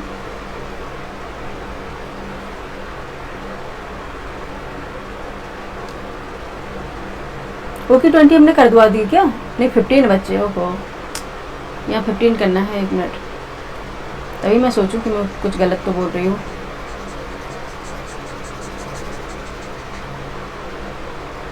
ठीक है, H 8 है, O की 15 है, S की कितनी है, S की 19 होगी, T की 20 है। ठीक है, T की 20 है, E 5 है, और L कितना है बच्चे, L कितना है बच्चे, 12 है। अब इनको सबको हम ऐड करेंगे तो 79 हो जाएगा। ठीक है, 79 हो जाएगा। और कितने नंबर हैं, 1 2 3 4 5 6 है। 6 से मल्टीप्लाई करेंगे 79 का तो कितना आ जाएगा, 474, 474। ये आंसर होगा आपका। ऑप्शन बी इसका राइट आंसर आ जाएगा। ठीक है, ऑप्शन बी इसका राइट आंसर आ जाएगा। ठीक है, इस तरह से इसको करना है।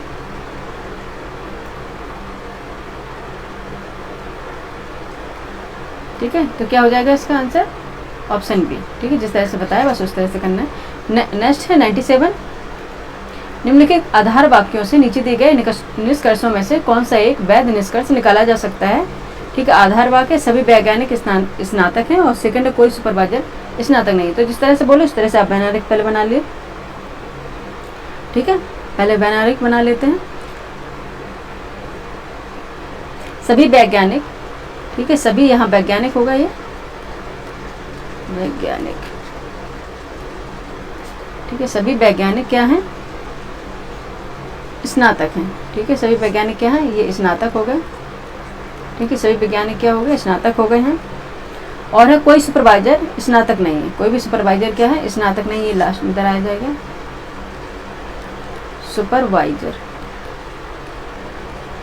ठीक है, कोई भी सुपरवाइजर स्नातक नहीं है। अब इसको देख के आपको निष्कर्ष निकालना है। सभी सुपरवाइजर वैज्ञानिक हैं ठीक है।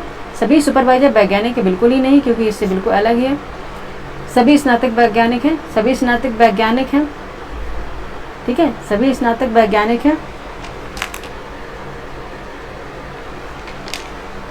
नहीं हो सकता, ठीक है, क्योंकि सभी वैज्ञानिक स्नातक है, लेकिन सभी स्नातक वैज्ञानिक को नहीं पता, ठीक है, ये भी नहीं होगा। और कोई सुपरवाइजर वैज्ञानिक नहीं है, कोई सुपरवाइजर वैज्ञानिक नहीं, ये बिल्कुल सही है, ठीक है। और सभी सुपरवाइजर स्नातक है, ये भी गलत है। तो ऑप्शन सी इसका राइट आंसर हो जाएगा। 97 का क्या हो जाएगा? 97 का आंसर हो जाएगा ऑप्शन सी। नेक्स्ट क्वेश्चन पर चलेंगे। नीचे दो कथन दिए गए हैं, जिनमें से एक को कथन ए तो दूसरे को कारण आर कहा है, ठीक है, ये आपको बताना है। अब आगे पॉलिटिक्स के सारे क्वेश्चन, ठीक है। कथन है भारतीय संविधान के अनुच्छेद 263 के तहत राष्ट्रपति को अंतरराज्यीय परिषद की स्थापना करने का अधिकार है, ठीक है। भारतीय संविधान के अनुच्छेद 263 के तहत राष्ट्रपति को अंतरराज्यीय परिषद की स्थापना करने का अधिकार है, बिल्कुल सही है, ठीक है, बिल्कुल ये बात सही है, ठीक है। अब देख लेते हैं, उस पर चलते हैं अपने।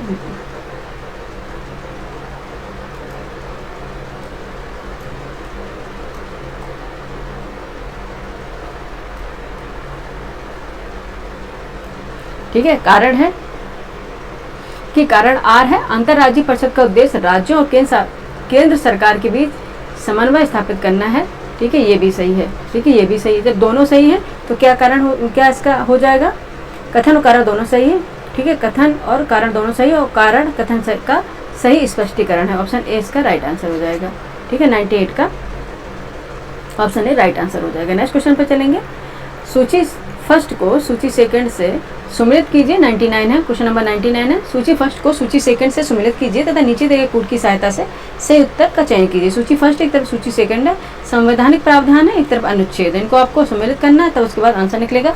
वित्तीय आपातकाल की बात करें, एक मिनट बच्चे, ठीक है, वित्तीय आपातकाल की बात करें तो ये किसमें है? 360 में है, ठीक है, बिल्कुल सही है। भारत का नियंत्रक और महालेखा परीक्षक कौन से आर्टिकल में है? 148 में, ये भी सुमिलित है। संघ राष्ट्र लोक सेवा आयोग किसमें? आर्टिकल 315 में है, ये भी सही है। और राज्य इसमें है राज्यसभा की संरचना, ठीक है, राज्यसभा की संरचना किसमें है? अनुच्छेद 80 में है, ये भी सही है। तो सीधे सीधे सुमिलित है। 1 2 3 4 देखते हैं कौन से ऑप्शन में हो जाएगा, ठीक है। ऑप्शन ए इसका राइट आंसर हो जाएगा, ठीक है, ऑप्शन ए ही इसका राइट आंसर हो जाएगा 99 का, ठीक है। नेक्स्ट चलते हैं 100 पे, जल्दी करते हैं, 40 क्वेश्चन बाकी है बच्चे, तो जल्दी से करेंगे। निम्नलिखित कथनों में से कौन सा कथन भारतीय संविधान के संदर्भ में सही है? ठीक है, ऑप्शन ए है अनुच्छेद 14 समानता के अधिकार की गारंटी देता है। ऑप्शन बी है मौलिक अधिकार केवल भारतीय नागरिकों को ही प्रदान किए जाते हैं, विदेशी नागरिकों को नहीं। ऑप्शन सी है अनुच्छेद, इसमें से अनुच्छेद, अच्छा सही बताना है। ऑप्शन सी अनुच्छेद 23 और 24 सांस्कृतिक और शैक्षिक अधिकारों से संबंधित है, ये तो बिल्कुल ही गलत है। ऑप्शन डी संविधान मौलिक अधिकारों के उल्लंघन पर केवल संसद को न्याय प्रदान करने की शक्ति देता है। आपको बताना है इसमें कौन सा सही होगा। 100 में कौन सा सही होगा? केवल एक ही सही है, ऑप्शन ए, ठीक है, ऑप्शन ए से, बाकी सारे गलत हैं, ठीक है, बाकी सारे गलत हैं कि मौलिक अधिकार केवल भारतीय नागरिकों को नहीं प्रदान किए जाते हैं, विदेशी नागरिकों को भी मिलते हैं। और भारतीय नागरिकों को जो प्रदान किए जाते हैं उनमें से कौन कौन से अनुच्छेद अगर आपसे पूछ लिया जाए, ठीक है, तो वो कौन कौन से हैं? जो अधिकार जैसे हैं, कुछ मौलिक अधिकार हैं जैसे कि अनुच्छेद 15, 16, 19 और 29 और 30 केवल ये भारतीय नागरिकों को प्रदान किए जाते हैं। कौन कौन से हैं जो केवल भारतीय नागरिकों को मिलते हैं? वो कौन से आर्टिकल हैं? 15 है, ठीक है, 15 है, 16 है, 19 है, 29 है एंड 30, ठीक है, ये हैं अनुच्छेद हैं, ठीक है, जो मौलिक अधिकार हैं जो अनुच्छेद किसमें दिए गए हैं? 15 में, 16 में है, 19 में, 29 में और 30 में, ठीक है, ये केवल भारतीय नागरिकों को प्रदान किए जाते हैं। और बाकी शेष जो हैं जैसे 14 है, 20 है, 21, 22 और 23, ये है अधिकार सभी व्यक्ति को, चाहे भारतीय नागरिक हो या विदेशी नागरिक हो, दोनों पर लागू होते हैं, ठीक है, दोनों पर लागू होते हैं। कौन से ये कौन कौन से होते हैं? वो 14 हो, 20 हो, 21 हो, 22 हो और 23, ठीक है, ये जो अनुच्छेद दिए गए हैं, ये अनुच्छेद में जो अधिकार दिए गए हैं, ये अधिकार क्या विदेशियों को, भारतीय दोनों नागरिकों को मिले हुए हैं, ठीक है। और इसमें देखिए 23-24 में क्या क्या है? शोषण विरोधी अधिकार है, ना कि सांस्कृतिक शैक्षिक अधिकार है, इसलिए रॉन्ग हो गया। और डी में है संविधान मौलिक अधिकारों के उल्लंघन पर संसद को न्याय प्रदान करने की शक्ति देता है, ठीक है। इसमें क्या है? संविधान मौलिक अधिकारों के उल्लंघन पर न्याय प्राप्त करने के लिए अनुच्छेद 32 के तहत भारत के सर्वोच्च न्यायालय को, ठीक है, और अनुच्छेद 226 के तहत उच्च न्यायालयों में अपील की जा सकती है। संसद को ये नहीं देता, संसद को इस प्रकार कोई विशेष न्यायाधिकार नहीं दिया गया है, ठीक है, कोई विशेष न्यायाधिकार नहीं दिया गया। तो ऑप्शन ए इसका सही था ओनली, ठीक है, तो ये इसका राइट आंसर हो जाएगा। चलते हैं 101 पे, क्वेश्चन नंबर 101 पे। भारत के राष्ट्रपति के बारे में निम्नलिखित कथनों पर विचार करें। फर्स्ट स्टेटमेंट है राष्ट्रपति द्वारा आपातकाल की घोषणा करने के बाद उसे संसद के दोनों सदनों से 6 महीने के भीतर अनुमोदन प्राप्त करना अनिवार्य है। और सेकंड स्टेटमेंट है राष्ट्रपति को संविधान के तहत उच्च न्यायालय के न्यायाधीशों की नियुक्ति की शक्ति प्राप्त है, ठीक है। उपरोक्त कथनों में से कौन से कथन सही है? नीचे दी गई कूट की सहायता से सही उत्तर चयन करना है आपको। ऑप्शन ए है केवल 1, ऑप्शन बी केवल 2, ऑप्शन सी 2 और 1, दोनों 1 और 2, और डी है ना तो 1 ना ही 2। बताइए क्या हो जाएगा 101 का आंसर, ठीक है। राष्ट्रपति द्वारा आपातकाल की घोषणा करने के बाद उसे संसद के दोनों सदनों 6 महीने के भीतर अनुमोदन प्राप्त करने की अनिवार्य है। नहीं, 6 महीने नहीं है बच्चे, क्या हो जाएगा 101 का 2 महीने के भीतर अनुमोदन प्राप्त करना होता है, ठीक है। यहाँ पे 2 महीने हो जाएंगे, इसलिए रॉन्ग होगा 2 महीने, ठीक है। 6 महीने के भीतर नहीं, 2 महीने के भीतर, इसलिए स्टेटमेंट रॉन्ग हो जाएगा, ठीक है। राष्ट्रीय, अगर बात करें राष्ट्रीय आपातकाल की, ठीक है, राष्ट्रीय आपातकाल की बात करें, इसमें राष्ट्रपति द्वारा आपातकाल की घोषणा करने के बाद उसे संसद के दोनों सदनों से 6 महीने के भीतर अनुमोदन प्राप्त करना अनिवार्य है। ये गलत है, बल्कि 2 महीने के भीतर अनुमोदन प्राप्त करना अनिवार्य होता है, न कि 6 महीने के भीतर।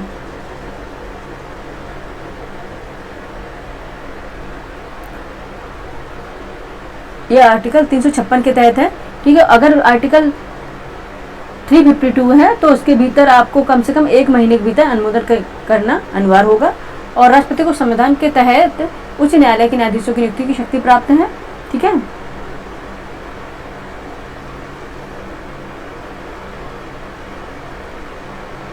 ठीक है, ये बिल्कुल सही है, ठीक है, ये बिल्कुल सही है, ठीक है। अनुच्छेद क्या है 217, ठीक है, अनुच्छेद क्या है 217, ठीक है।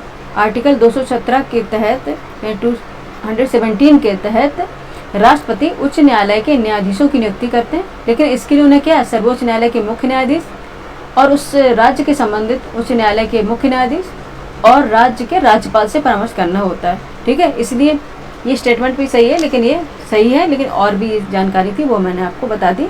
तो 101 का आंसर हो जाएगा बी केवल 2, ठीक है। नेक्स्ट क्वेश्चन पे चलेंगे। क्वेश्चन नंबर है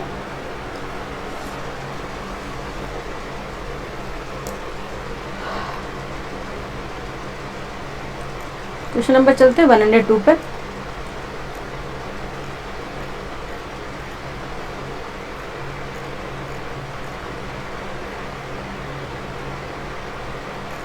क्या हो गया?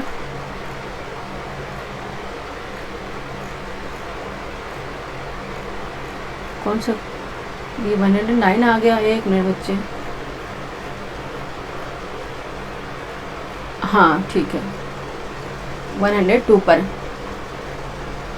ठीक है 102 है। 1 मिनट बच्चे, अगर हम 1 सेकंड का ब्रेक लेके आ रहे हैं बच्चे, पानी पीना है क्योंकि बहुत तेज प्यास आ रही है। अभी आते हैं।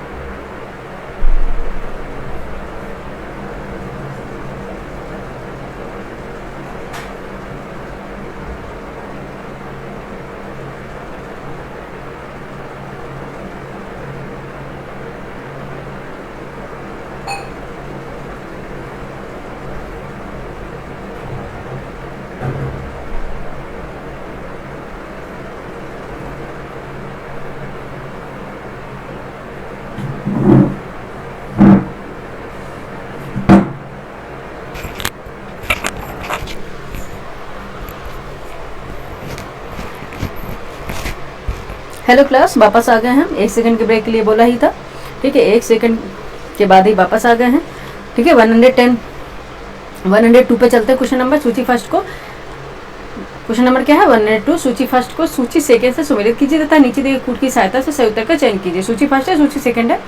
संविधान की तरफ भाग दिए गए, उसका विवरण दिए गए, उसको सुमेलित करना है, उसके बाद आपको आंसर निकालना है। पहले देख लेते हैं सुमेलित कर लेते हैं 102 का। ठीक है, भारतीय संविधान के भाग क्या है? थर्ड में क्या दिया गया है? अनुच्छेद 12 से अनुच्छेद 35 तक नागरिकों को दिए गए मौलिक अधिकारों का उल्लेख है। ठीक है, मौलिक अधिकार दिए गए, ये तो ये सीधे सीधा सुमेलित है।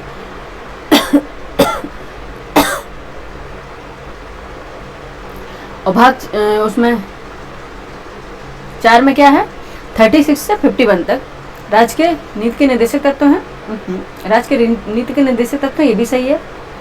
ठीक है, और भाग 5 में है संघ सरकार है, ये भी संघ है, सही है। और संघ सरकार किसमें? अनुच्छेद 52 से अनुच्छेद 151 तक है। 52 से 151 यहाँ पे लिख दे रहे हैं हम। ठीक है, आर्टिकल 152 से 151 तक है। और ये अगर राज्य के नीति निर्देशक तत्व यानी DPSP 36 से 51 तक है, 51 तक है। और मौलिक अधिकार हैं ये 12 से 35 तक है। ठीक है, ये है। और पंचायतें हैं ये 9 में। ठीक है, भाग 9 में पंचायतें हैं। ये अनुच्छेद 243 से क्या है? 243 ओ तक। ठीक है, ओ तक है, ये 243 ओ तक है। ठीक है, ये है भाग क्या है? 9 है, पंचायतें हैं, मिलाना है। ठीक है, तो अब कौन कौन सा हो गया? तो सीधे सीधे है 1 2 3 4 सुमेलित है। ठीक है, भाग 3 में है मौलिक अधिकार 12 से 35, आर्टिकल 12 से 35 तक। भाग 4 में है राज्य के नीति निर्देशक तत्व यानी कि DPSP अनुच्छेद 36 से 51 तक। और भाग 5 में संघ सरकार है 52 से 151 तक। और भाग 9 में दिए गए पंचायत है 243 से 243 ओ तक। ठीक है, तो कौन सा इसमें सुमेलित था? सीधे सीधे हैं 1 2 3 4 यानी कि सी ऑप्शन इसका होगा। ठीक है, सी ऑप्शन इसका राइट आंसर हो जाएगा। ठीक है, नेक्स्ट क्वेश्चन पे चलेंगे। क्वेश्चन नंबर है 103। संसदीय समितियों के संदर्भ में निम्नलिखित कथनों पर विचार करना है। लोक लेखा समिति संघ सरकार के विनियोग लेखों, एप्रोप्रिएशन अकाउंट्स और वित्तीय लेखों की जांच करती है। सेकंड स्टेटमेंट है प्राक्कलन समिति में लोकसभा और राज्यसभा के दोनों सदस्य होते हैं। थर्ड स्टेटमेंट है सरकारी उपक्रमों संबंधी समिति सार्वजनिक उपक्रमों के प्रभावी संचालन को सुनिश्चित करती है। और फोर्थ है लोक लेखा समिति के अध्यक्ष परंपरागत रूप से सत्तारूढ़ दल से होते हैं। ठीक, उपयुक्त कथनों में से कौन सा कथन सही है आपको बताना है। ठीक है, ऑप्शन ए है 1 और 3 केवल, ऑप्शन बी है 2 और 4 केवल, ऑप्शन सी है 1 2 और 4 केवल, और ऑप्शन डी है 1 3 और 4 केवल। अब बताना कौन सा होगा स्टेटमेंट, अभी देख लेते हैं। तो लोक लेखा समिति संघ सरकार के विनियोग लेखों और वित्त लेखों की जांच करती है।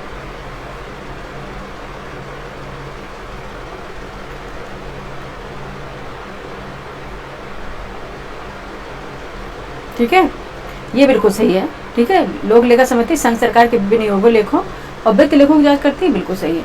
और इसमें सेकंड है प्राक्कलन समिति में लोकसभा और राज्यसभा दोनों के सदस्य होते हैं, गलत है, केवल लोकसभा के सदस्य होते हैं और 30 सदस्य होते हैं। थर्ड है सरकारी उपक्रमों संबंधी समिति सार्वजनिक उपक्रमों के प्रभावी संचालन को सुनिश्चित करती है। ठीक है, ये भी सही है। ठीक है, ये भी सही है। और फोर्थ है लोक लेखा समिति के अध्यक्ष परंपरागत रूप से सत्तारूढ़ दल के होते नहीं होते।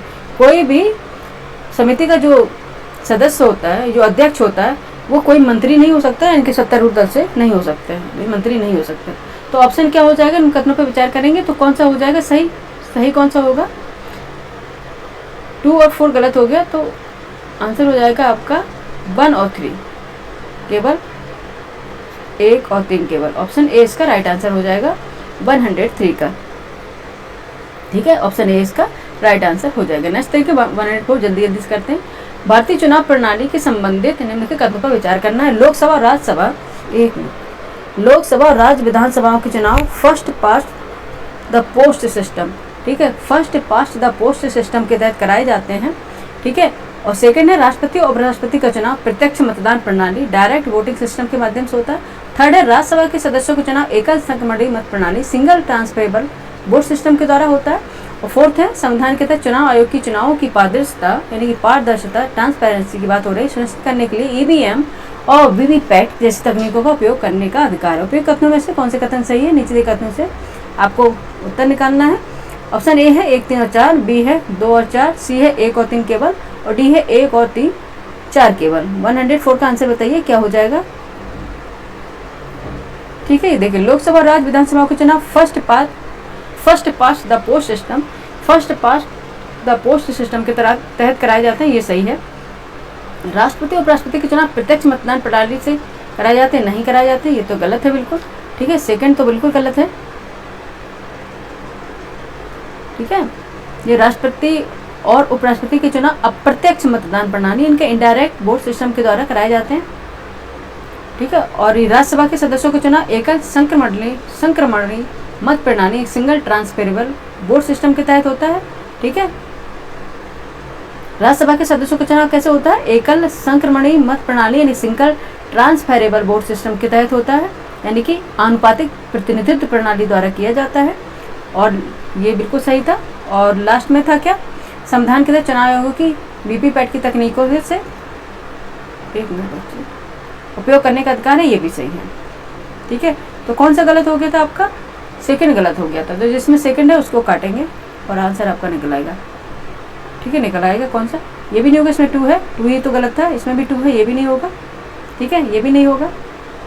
अब देखते कौन कौन सा हो जाएगा, 1, 3 और 4 ये फिर सही हो जाएंगे आपके। ठीक है, 3 सही थे ना आपका।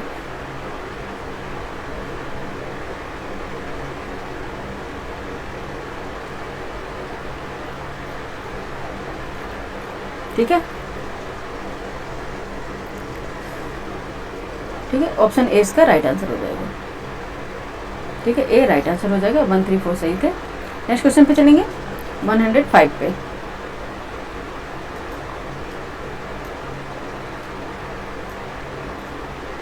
क्वेश्चन नंबर 105 है,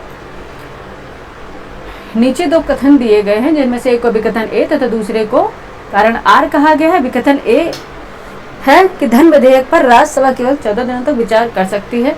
ठीक है, और कारण आर है कि राज्यसभा को धन विधेयक में संशोधन करने का पूर्ण अधिकार है, और यदि लोकसभा उसे अस्वीकार कर दे तो राज्यसभा के निर्णय को अंतिम माना जाएगा। नीचे दिए कूट का सही उत्तर आपको चुनना है। कूट है ए आर दोनों सही है, और ए आर सही है, ऑप्शन ए है ए आर दोनों सही है, और आर ए का सही स्पष्टीकरण ऑप्शन बी है ए आर दोनों सही, लेकिन आर ए का सही स्पष्टीकरण नहीं, ऑप्शन सी है ए सही किंतु लेकिन आर गलत है, डी है ए गलत है लेकिन आर सही है। आपको बताना क्या हो जाएगा आंसर, देखो अभी बता रहे हैं।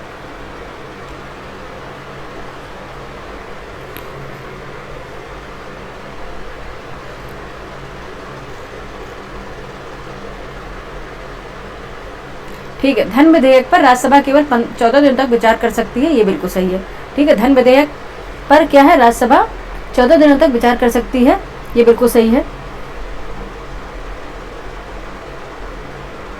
ठीक है, और कारण है कि राज्यसभा को धन विधेयक के संशोधन पूर्ण अधिकार है, और यदि लोकसभा अस्वीकार कर दे तो नहीं, ये गलत है, क्योंकि राज्यसभा को धन विधेयक पर संशोधित करने का अधिकार नहीं है।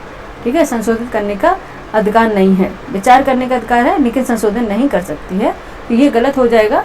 तो ऑप्शन क्या हो जाएगा ये बताइए, धन विधेयक किस में है, कौन कमेंट करके बताइए, धन विधेयक की परिभाषा किस में है। ठीक है, ये बताइए आप, किसमें है, 110 में है। ठीक है, तो क्या हो जाएगा आपका, एक कथन गलत हो गया और सही है।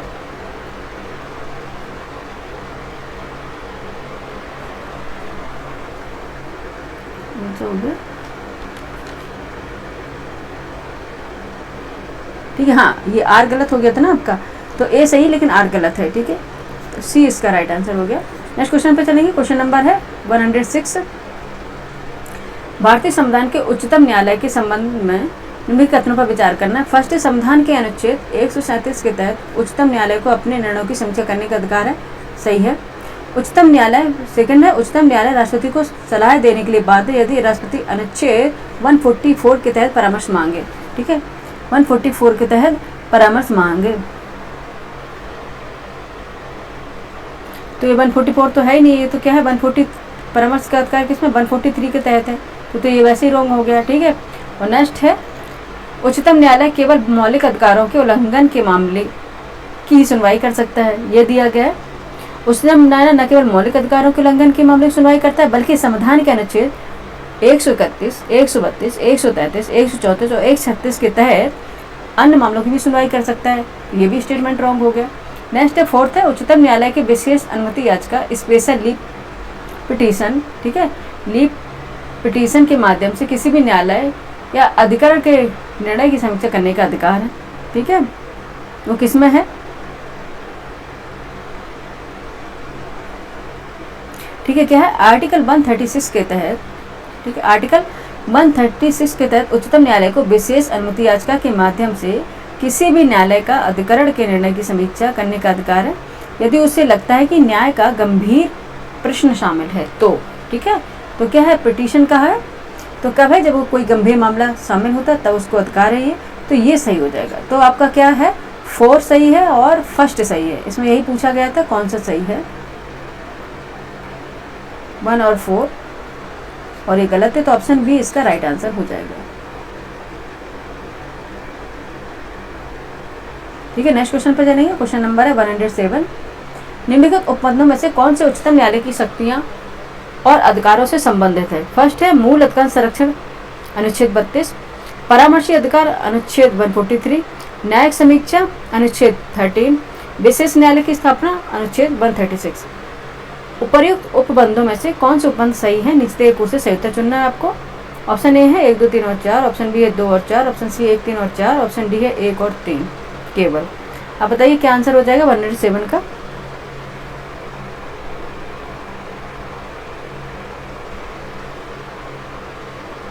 ठीक है, 197 का आंसर क्या हो जाएगा बताइए? ठीक है, मूल अधिकार का संरक्षण है, ये अनुच्छेद 32 का है, बिल्कुल सही है।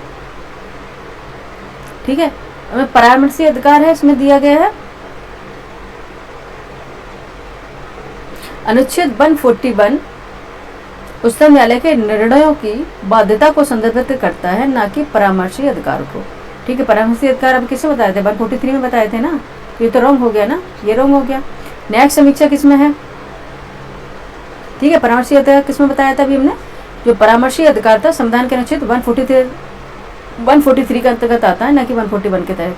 141 के तहत क्या है? उच्चतम न्यायालय के निर्णयों की बाध्यता को संदर्भित करता है, ना कि परामर्शी अधिकार है। ठीक है, और वो है न्यायिक समीक्षा आर्टिकल किसमें है?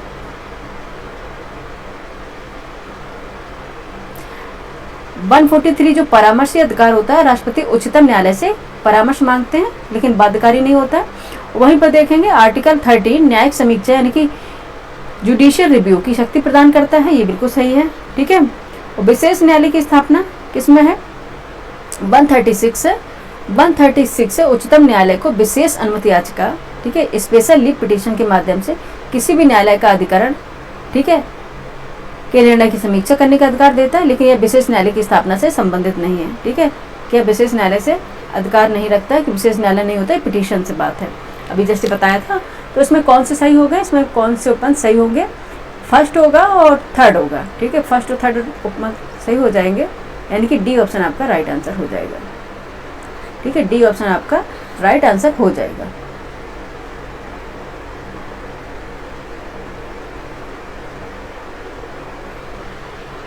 ठीक है, नेक्स्ट क्वेश्चन पे चलेंगे। क्वेश्चन नंबर है 108। सूची फर्स्ट को सूची सेकंड से सम्मिलित कीजिए तथा नीचे दिए गए कूट की सहायता से सही उत्तर का चयन कीजिए। ठीक है, अब चलते हैं अपने क्वेश्चन पर। 108 है बच्चे, याद रखिएगा।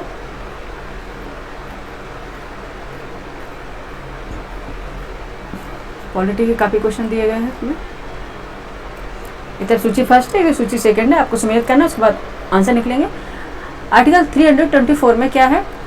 आर्टिकल 324 में क्या है? चुनाव आयोग का गठन है। ठीक है, ए का क्या हो गया है? ए का क्या हो गया? 3 हो गया। ठीक है, और 352 में क्या है? ठीक है, क्या है? राष्ट्रीय आपातकाल की बात है। ठीक है, तो क्या हो गया? बी का फर्स्ट हो गया। ठीक है, और आर्टिकल 360 में क्या है? वित्तीय आपातकाल की बात है, यानी कि सी का 4 हो गया। ठीक है, सी का 4 हो गया। और आर्टिकल 148 में क्या? कैग की बात है, यानी कि डी का क्या हो गया बच्चे? 2 हो गया। तो आंसर क्या हो गया? 3142, 3142, यानी कि option A is a right answer है obviously. Option A is a right answer of this question. ठीक है, ऑप्शन ए हो गया इसका राइट आंसर 108 का। ठीक है, चलते 109 पे। ठीक है, 109 देखते हैं क्या पूछ रहा है। यदि राज्यसभा में उपसभापति और सभापति दोनों अनुपस्थित हैं तो सदन की अध्यक्षता कौन करेगा? ऑप्शन ए प्रधानमंत्री, ऑप्शन बी संसदीय कार्य मंत्री, ऑप्शन सी राज्यसभा का वरिष्ठतम सदस्य, ऑप्शन डी सभापति द्वारा नामित कोई अन्य सदस्य। बताइए 109 का आंसर क्या हो जाएगा? ठीक है, ये हो जाएगा सभापति द्वारा नामित कोई अन्य सदस्य इसकी सदस्यता करेगा। नेक्स्ट क्वेश्चन पे चलेंगे 110 पे। भारतीय उच्चतम न्यायालयों के संबंध में निम्नलिखित कथनों पर विचार करना। फर्स्ट है, भारत के प्रत्येक राज्य के लिए एक अलग उच्च न्यायालय होना आवश्यक है। ये क्या बात सही है? गलत है, बिल्कुल नहीं आवश्यक है। उच्चतम न्यायालय को संविधान के अनुच्छेद 228 के तहत किसी भी अधीनस्थ न्यायालय से लंबित मामलों को अपने पास स्थानांतरित करने का अधिकार यदि उसे संवैधानिक व्याख्या का प्रश्न हो। ये सही है, ठीक है। उच्चतम न्यायालय में यह है, उच्च न्यायालय में न्यायाधीशों की संख्या संसद द्वारा निर्धारित की जाती है। उच्च न्यायालय में न्यायाधीशों की संख्या संसद द्वारा निर्धारित की जाती है। ये क्या बात सही है? ठीक है। फोर्थ है, उच्च न्यायालय के न्यायाधीश की नियुक्ति राष्ट्रपति द्वारा भारत के मुख्य न्यायाधीश संबंधित राज्यों के उच्चतम न्यायालय के मुख्य न्यायाधीशों और राज्यपाल के परामर्श से की जाती है। ये भी सही है, ठीक है, ये भी सही है।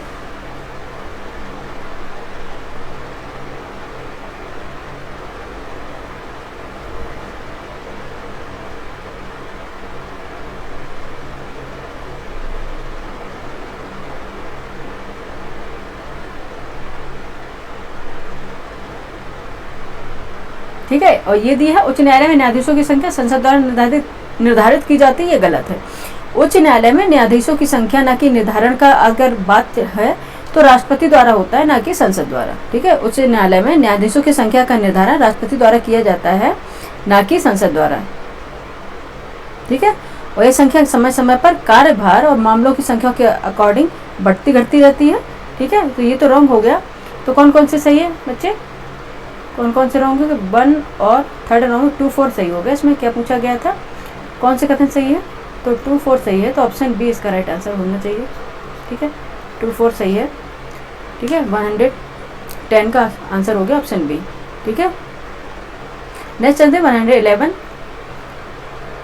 किस अधिनियम के तहत भारत में पहली बार गवर्नर जनरल को विधायी अधिकार दिए गए? ठीक है, किस?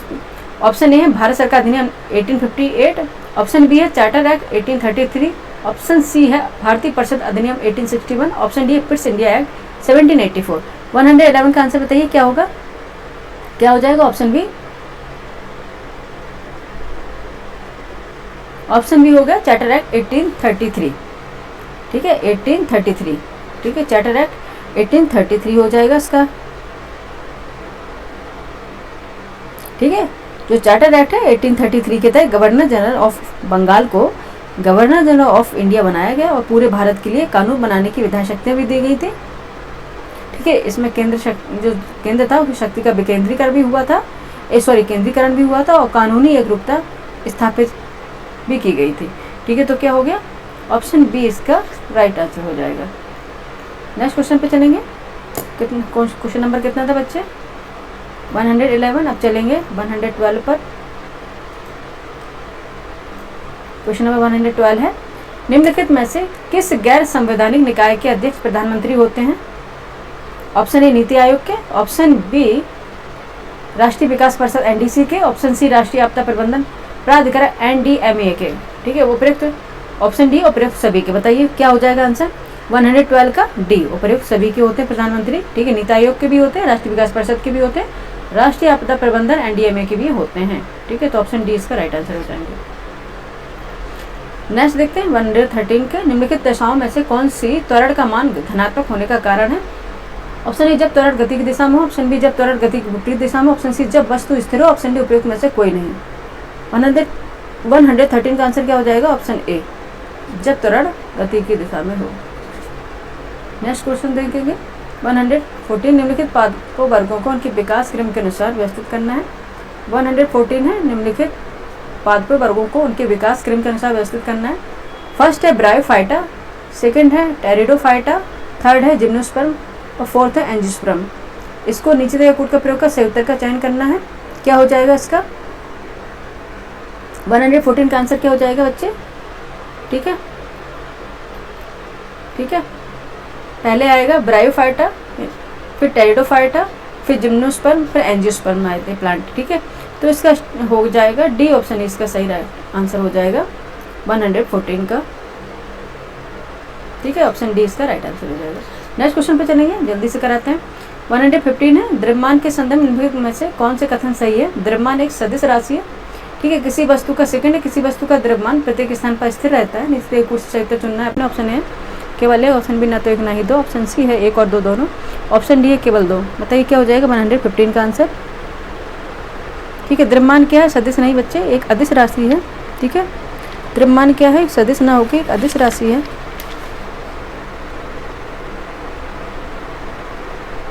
ठीक है, अदिश राशि, तो ये तो यहीं गलत हो गया। और किसी वस्तु का द्रव्यमान प्रत्येक स्थान पर स्थिर रहता है, ये सही है, ठीक है, तो क्या होगा? ऑप्शन डी इसका राइट आंसर हो जाएगा, ठीक है, केवल दो के कारण।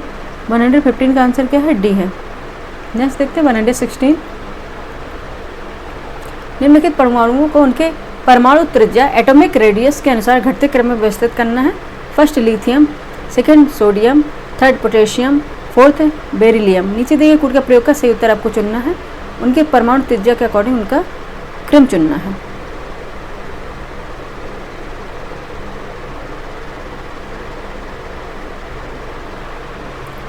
पहले आएगा क्या है? पोटेशियम, ठीक है, दूसरा फिर सोडियम, फिर लिथियम, फिर बेरिलियम, ठीक है, तो क्या हो जाएगा? ए ऑप्शन इसका हो जाएगा। 116 का हो जाएगा ए ऑप्शन, ठीक है। नेक्स्ट क्वेश्चन पे चलेंगे, क्वेश्चन नंबर 117। नीचे दो कथन दिए जिनमें से एक को अपकथन ए और दूसरे को कारण आर कहा गया। अपकथन ए है विद्युत चालन करने वाले द्रव अम्लों, क्षारों तथा लवणों के विलयन होते हैं। कारण आर है जब किसी चालन विलयन में विद्युत धारा प्रवाहित की जाती है तो उसे रासायनिक परिवर्तन होते हैं। तो 117 का आंसर क्या हो जाएगा?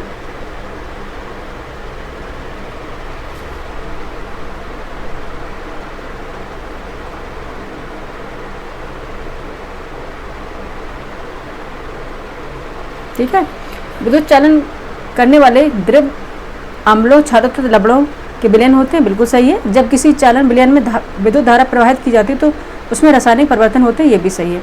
तो ए आर की सही व्याख्या भी कर रहे हैं, ठीक है, दोनों ही ए कथन और कारण एक दूसरे की व्याख्या भी कर रहे हैं। तो आंसर हो जाएगा आपका, देखते हैं क्या स्टेट उसमें दिया गया है। एक मिनट बच्चे, 117 था, ओके, तो 117 था आंसर,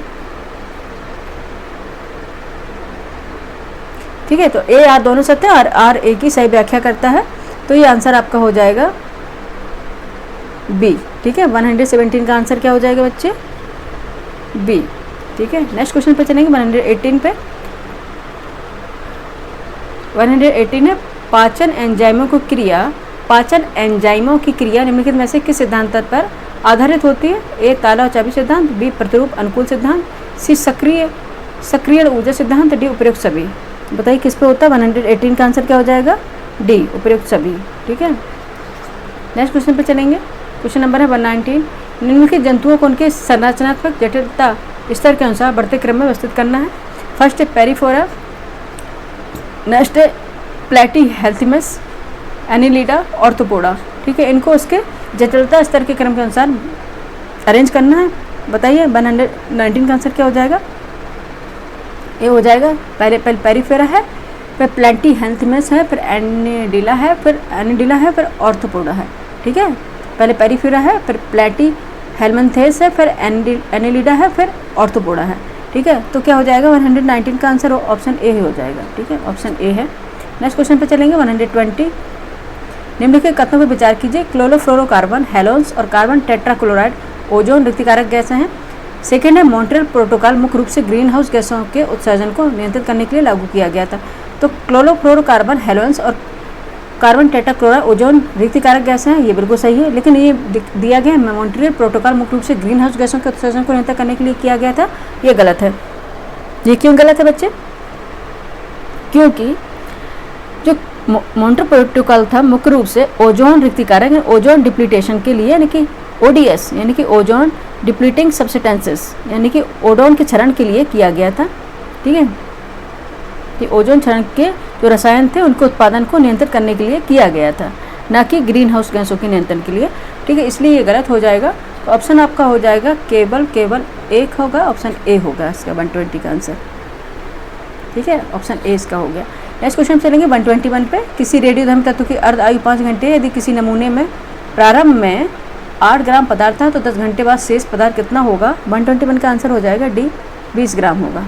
ठीक है, कितना होगा? 20 ग्राम होगा।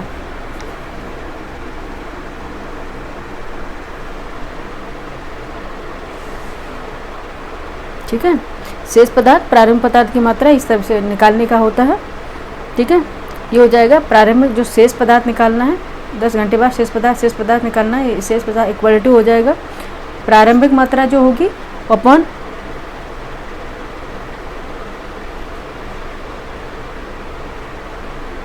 Upon 2n। ठीक है, अपॉन 2n। ठीक है, ये n है। ठीक है, 2n हो जाएगा।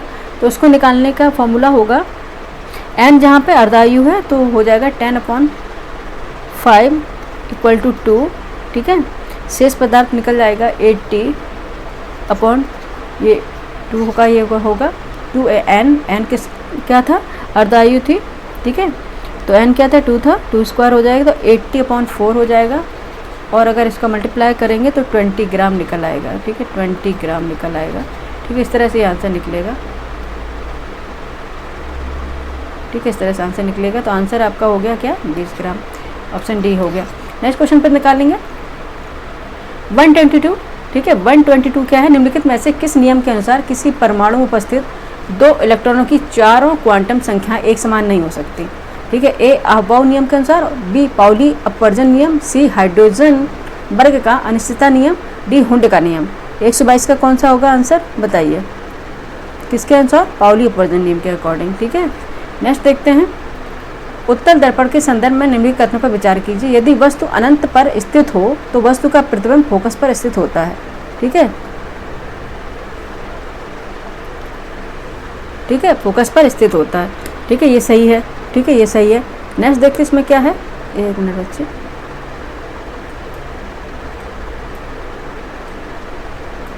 और यदि वस्तु वक्रता केंद्र पर स्थित हो तो वस्तु का प्रतिबिंब अनंत पर स्थित होता है।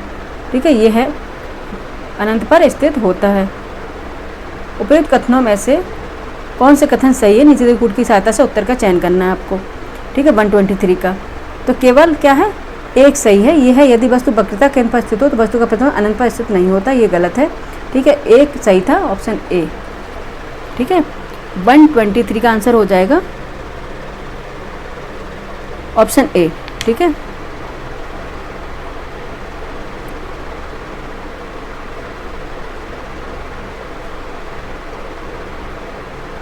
ठीक है, इसमें है यदि वक्रता केंद्र पर स्थित हो तो वस्तु का प्रतिबिंब अनंत पर होता है। अनंत पर नहीं होता, वस्तु का प्रतिबिंब भी अगर वक्रता केंद्र पर थे तो प्रतिबिंब भी अनंत पर नहीं होगा,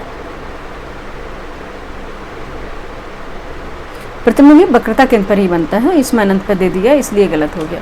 ठीक है, नेक्स्ट क्वेश्चन पर देखेंगे। नेक्स्ट क्वेश्चन है 124।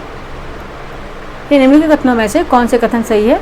फर्स्ट है स्टेटमेंट स्थिर अनुपात का नियम फ्रांसीसी रसायनिक जोसेफ प्राउस ने दिया था। और सेकंड स्टेटमेंट है द्रव्यमान संरक्षण का नियम अंतोइन लाबुशिए ने दिया था। नीचे कूट से सही उत्तर चुनना है। कूट फर्स्ट है, ऑप्शन ए है 1 और 2 दोनों, बी है ना तो 1 ना ही 2, सी है केवल 1 और डी है केवल 2। 124 का आंसर बताइए क्या हो जाएगा? ठीक है, 1 और 2 दोनों सही है ये। ठीक है, ऑप्शन ए इसका राइट आंसर हो जाएगा। 124 का आंसर हो जाएगा ए। स्थिर अनुपात का नियम फ्रांसीसी रासायनिक जोसेफ प्राउस ने दिया था, ये सही है। और द्रव्यमान संरक्षण का नियम अंतोइन लाबुशिए ने दिया था, ये भी सही है। नेक्स्ट पे देखेंगे 125 का आंसर क्या हो जाएगा? 10 kg की एक वस्तु को 5 मीटर ऊंचाई तक उठाया जाता है। यदि गुरुत्वीय त्वरण g इक्वलिटी 9.8 ms² है तो इस पर किया गया कार्य कितना होगा? 125 का आंसर क्या हो जाएगा? बी हो जाएगा 490। ये निकाल लीजिए 490J 490J। 125 का आंसर क्या हो जाएगा?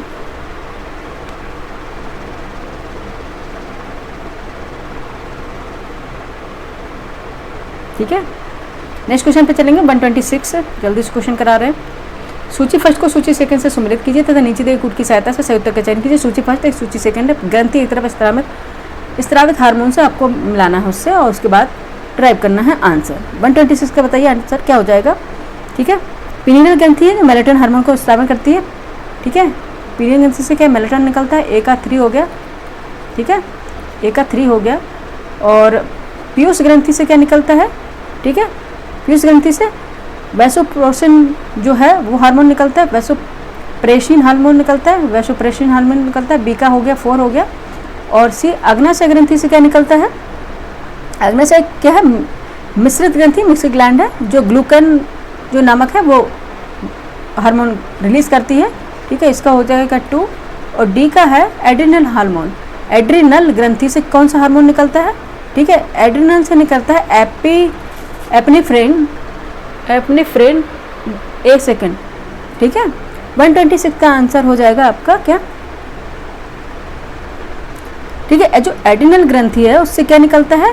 एपिनेफ्रिन या एड्रिनलिन। ठीक है, ये हार्मोन निकलता है, एपिनेफ्रिन या एड्रिनलिन हार्मोन से निकलता है। तो अब कौन सा हो गया? 3 4 2 1। ठीक है, एड्रिनलिन या एपिनेफ्रिन। ठीक है, इसका नाम है अलग अलग। तो 3 4 2 1 3 4 2 1 देखते किस में है। 3 4 2 1 ए का 3 तो इसमें ये, हाँ 3 4 2 1 ऑप्शन डी इसका राइट आंसर हो जाएगा। ठीक है, ऑप्शन डी इसका राइट आंसर हो जाएगा। किसका? 126 का। ठीक है, 126 का हो जाएगा ऑप्शन डी राइट आंसर। ठीक है, 1 सेकेंड का ब्रेक है बच्चे, अभी आते हैं।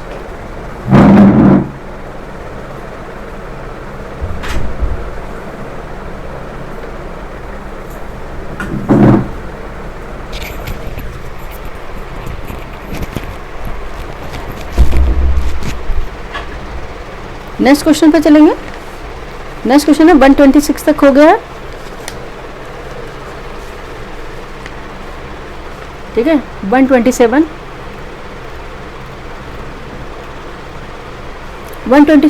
है। नीचे 2 कथन दिए गए जिनमें से एक को अभिकथन ए और दूसरे को कारण आर कहा गया। अभिकथन ए, सभी दहन अभिक्रियाएं अपचयोपचयन अभिक्रियाएं होती हैं, और कारण आर है अपचयोपचयन अभिक्रियाएं केवल उन्हीं अभिक्रियाओं को कहते हैं जिन्हें केवल ऑक्सीजन ही भाग लेती है। नीचे दिए कूट की सहायता से संयुक्त आपको चयन करना है। ऑप्शन ए तथा अर्थ सत्य है किंतु आर्य की सही व्याख्या नहीं करता। ऑप्शन बी ए तथा अर्थ सत्य आर्य की सही व्याख्या करता है। ऑप्शन सी ए सत्य किंतु आर असत्य है। ऑप्शन डी है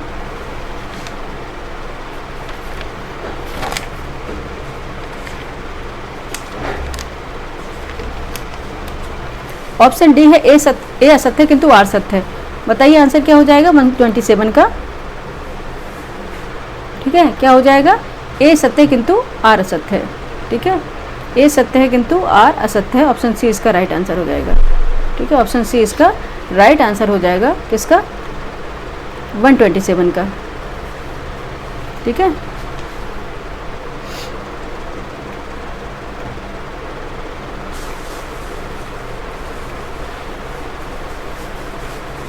ठीक है, इसमें क्या दिया गया था?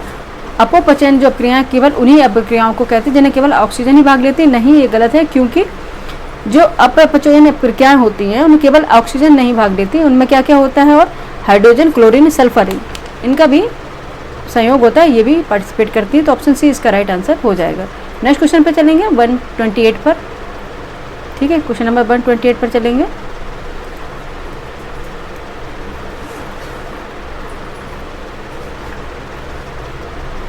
क्वेश्चन नंबर 128 है, ये रहा आपके सामने। एक वस्तु है 5 मीटर प्रति सेकंड की प्रारंभिक चाल से सीधी रेखा में चलना शुरू करती है और 2 मीटर प्रति सेकंड के स्थिर त्वरण से 10 सेकंड तक गति करती है। इस दौरान वस्तु द्वारा तय की गई दूरी क्या होगी? ठीक है, option A 100 m, option B, option C. इस तरह से बताइए आपको क्या होगा आंसर 128 का आंसर क्या हो जाएगा? 150 मीटर प्रति सेकंड स्क्वायर। ठीक है, ऑप्शन बी इसका राइट आंसर हो जाएगा। ठीक है, ऑप्शन बी इसका राइट आंसर हो जाएगा। ठीक है, ये आप निकाल लीजिएगा, इस तरह से निकल आएगा। नेक्स्ट देखेंगे 129 पे। निम्नलिखित कथनों में से कौन से कथन सही है? फर्स्ट है प्रदीप्त नली यानी कि फ्लूरेसेंट ट्यूब में सामान्यतः निम्न दाब युक्त पारा वाष्प और आर्गन गैस भरी जाती है। सेकंड है प्रतिदीप्त नली में जिनॉन, नियॉन तथा क्रिप्टॉन गैसों का उपयोग सामान्यतः नहीं किया जाता है। ठीक है, नीचे दिए कूट का सही उत्तर आपको चुनना है। ऑप्शन ए केवल 2, ऑप्शन बी ना तो 1 ना ही 2, ऑप्शन सी है 1 और 2 दोनों, ऑप्शन डी है केवल 1। क्या हो जाएगा? फर्स्ट है प्रदीप्त नली यानी कि फ्लूरेसेंट जो ट्यूब होती है उसमें सामान्यतः निम्न दाब युक्त पारा वाष्प और आर्गन जैसी गैस भरी जाती है, बिल्कुल सही है। और सेकंड में प्रदीप्त नली में जिनॉन, नियॉन तथा क्रिप्टॉन गैसों का उपयोग सामान्यतः नहीं किया जाता है, ये गलत है, क्योंकि प्रदीप्त नली में कभी कभी जीनॉन, नियॉन और क्रिप्टॉन गैसों का भी उपयोग किया जाता है। तो सेकंड स्टेटमेंट से रॉन्ग होने से आपका ऑप्शन हो जाएगा ए, यानी कि केवल फर्स्ट, यानी कि ऑप्शन डी इसका राइट आंसर हो जाएगा 129 का। ओके, ठीक, चलते हैं नेक्स्ट क्वेश्चन पे। 10 क्वेश्चन और बाकी हैं। क्वेश्चन नंबर 130, निम्नलिखित में से किस संघ के जीवों में परिसंचरण तंत्र उपस्थित होता है? कौन से होते हैं? ऑप्शन ए है पोरीफेरा, ऑप्शन बी है Cnidaria, option C Annelida, option D है टीनोफोरा। बताइए कौन कौन से होते हैं? 130 का आंसर बताइए कौन सा हो जाएगा? एनिलिडा में। ठीक है, एनिलिडा में परिसंचरण तंत्र उपस्थित होता है, ऑप्शन सी इसका राइट आंसर हो गया। नेक्स्ट क्वेश्चन चलेंगे 131 पे। नीचे 2 कथन दिए गए, जिनमें से एक को अभिकथन है और दूसरे को कारण आर कहा गया, अभिकथन है पारिस्थितिकी पदछाप वह संकेतक है जो किसी व्यक्ति का समुदाय द्वारा उपयोग किए गए प्राकृतिक संसाधनों की मात्रा को मापता है। कारण आर पारिस्थितिकी पदछाप में कार्बन उत्सर्जन का मापन किया जाता है, क्योंकि यह संसाधन उपभोग और पर्यावरणीय प्रभाव का एक प्रमुख घटक है। ठीक है, 131 का आंसर क्या हो जाएगा? 131 का आंसर क्या हो जाएगा बताइए? क्योंकि ए और आर दोनों सत्य है और आर की सही व्याख्या करता है, ऑप्शन बी इसका राइट आंसर हो जाएगा। ठीक है, क्योंकि दोनों ही अपने आप में सही है और एक दूसरे की व्याख्या भी कर रहा है, तो ये क्या हो जाएगा? 131 का आंसर बी हो जाएगा, क्योंकि पारिस्थितिक पदछाप है। ठीक है, जो किसी व्यक्ति के समुदाय द्वारा उपयोग किए गए प्राकृतिक संसाधनों की मापता, ये भी सही है और इसका जो कारण है वो भी सही है। ठीक है, तो पारिस्थितिक पदछाप है, कार्बन उत्सर्जन का मापन किया जाता है। ठीक है, कार्बन उत्सर्जन का मापन किया जाता है, क्योंकि ये संसाधन उपभोग और पर्यावरणीय प्रभाव का एक प्रमुख घटक भी होता है। ठीक है, पदचिन्ह होते हैं ना, पदछाप होते हैं, कार्बन उत्सर्जन होता है, कार्बन इमिशन वगैरह जो होता है उसका ये मापन किया जाता है, तो ये इसका दोनों ही सही है। क्वेश्चन नंबर 132 देखते हैं। प्रोटीन के संदर्भ में निम्नलिखित कथनों में से कौन सा कथन सही है? फर्स्ट है स्टेटमेंट, जीवित पदार्थों में जल की तुलना में प्रोटीन की मात्रा अधिक होती है, क्या ये सही है? सेकंड स्टेटमेंट है, प्रोटीन सभी जीवित कोशिकाओं में पाया जाता है और यह जैविक कार्यों के लिए अनिवार्य है। नीचे दिए कूट से सही उत्तर का चयन कीजिए। ठीक है, ऑप्शन ए केवल एक, ऑप्शन बी ना तो एक ना ही दो, ऑप्शन सी एक और दो दोनों, डी है केवल दो। बताइए आंसर क्या हो जाएगा 132 का? ठीक है, क्योंकि इसमें बताया गया जीवित पदार्थों में जल की तुलना में प्रोटीन की मात्रा अधिक होती है, ये गलत है। ठीक है, ये गलत है, क्योंकि अगर जल की मात्रा क्या होती है 17 से, अगर शरीर में 60 से 70% जल की मात्रा होती है, 60 से 70% जो है जल की मात्रा होती है, प्रोटीन की मात्रा नहीं होती है। ठीक है, तो ये गलत हो जाएगा। और प्रोटीन सभी जीवित कोशिकाओं में पाया जाता है, ये बिल्कुल सही, और यह जैविक कार्यों के लिए अनिवार्य है। ठीक है, ठीक है, जो प्रोटीन है सभी जीवित कोशिकाओं में पाया जाता है और जैव जो रासायनिक अभिक्रियाएं होती हैं, यानी कि बायोकेमिकल रिएक्शन है या स्ट्रक्चरल सपोर्ट होता है, उसके लिए प्रोटीन बहुत ज़रूरी है। ठीक है, ठीक है, जिससे क्या होते हैं एंजाइम, हार्मोन जो होते हैं या ऊतक का निर्माण जो होता है, इसमें ये प्रोटीन क्या होती है मोस्ट जो इनका इंपॉर्टेंट रोल प्ले करता है प्रोटीन। तो क्या हो गया आपका आंसर? ये हो गया एक के गलत होने से ऑप्शन आंसर हो जाएगा आपका केवल 2, यानी कि ऑप्शन डी इसका राइट आंसर हो जाएगा 132 का। ठीक है, ऑप्शन डी इसका राइट आंसर हो जाएगा। नेक्स्ट क्वेश्चन पे चलेंगे। क्वेश्चन कराना मतलब नहीं है कि आप सिर्फ क्वेश्चन करें, जब तक वो समझेंगे नहीं, जरूरी नहीं कि वही क्वेश्चन आ जाए। ठीक है, क्वेश्चन को समझना जरूरी है। क्वेश्चन नंबर 133 है, देखते हैं क्या पूछ रहा है। 133 में सूची फर्स्ट को सूची सेकंड से सम्मिलित कीजिए तथा नीचे दिए कूट की सहायता से सही उत्तर का चयन कीजिए। ठीक है, सूची फर्स्ट है, एक तरफ सूची सेकंड है। सूचक है, इसमें क्षार के साथ रंग में परिवर्तन होगा, ये बताया गया क्या परिवर्तन होगा। 133 का आंसर आपको बताना है, पहले हम पढ़ लेते हैं, उसके बाद आप आंसर बताइए। नीला लिटमस है, रंग परिवर्तन नहीं होता। हल्दी है, लाल रंग में बदल जाता है, यानी कि क्षार के साथ अगर उसमें मिलाते हैं। फिनोप्थिलीन है, पीले रंग में बदल जाता है। मिथाइल ऑरेंज है, गुलाबी रंग में बदल जाता है। क्या हो जाएगा इसका आंसर? 133 का आंसर क्या हो जाएगा? ठीक है,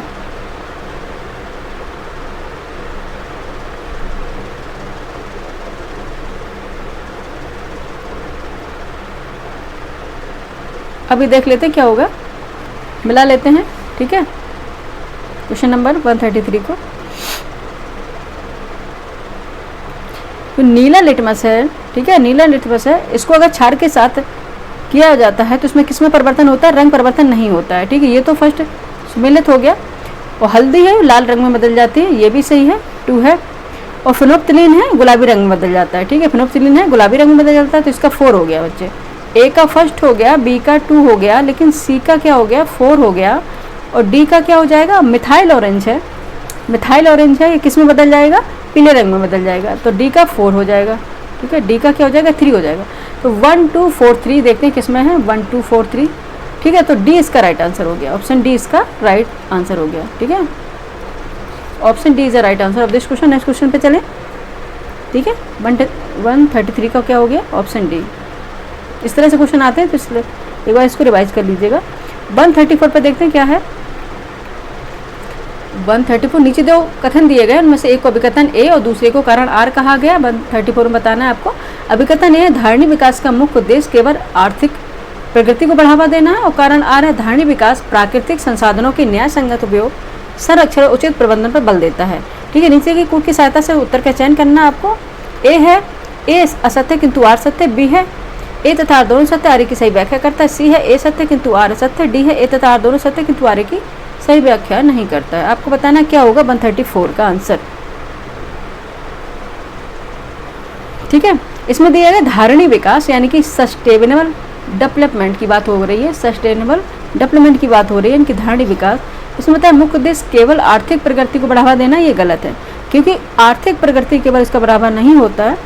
क्या क्या होता है, ये पर्यावरणीय संतुलन बनाना, यानी कि इन्वायरमेंट जो संतुलन बनाना है, पर्यावरण को सुरक्षित रखना, ये भी इसका क्या होता है, उद्देश्य होता है, इसलिए ये रॉन्ग हो जाएगा। उसमें दिया धारणी विकास प्राकृतिक संसाधनों के न्यायसंगत उपयोग और संरक्षण और उचित प्रबंधन पर बल देता है, ये भी बिल्कुल सही है। तो ए गलत है और आर सही है। देखते किसमें है, ए असत्य है किंतु आर सत्य है, तो ऑप्शन ए ही इसका राइट आंसर हो जाएगा। ठीक है, ऑप्शन ए ही इसका राइट, तो 134 का आंसर हो जाएगा। ठीक है, नेक्स्ट क्वेश्चन पे चलेंगे। ए हो जाएगा, यहाँ पे हम मेंशन कर देते हैं। नेक्स्ट क्वेश्चन पे चलते हैं 135। क्वेश्चन नंबर 135 है, रानी लक्ष्मीबाई के संदर्भ में निम्नलिखित कथनों में से कौन से कथन सही है।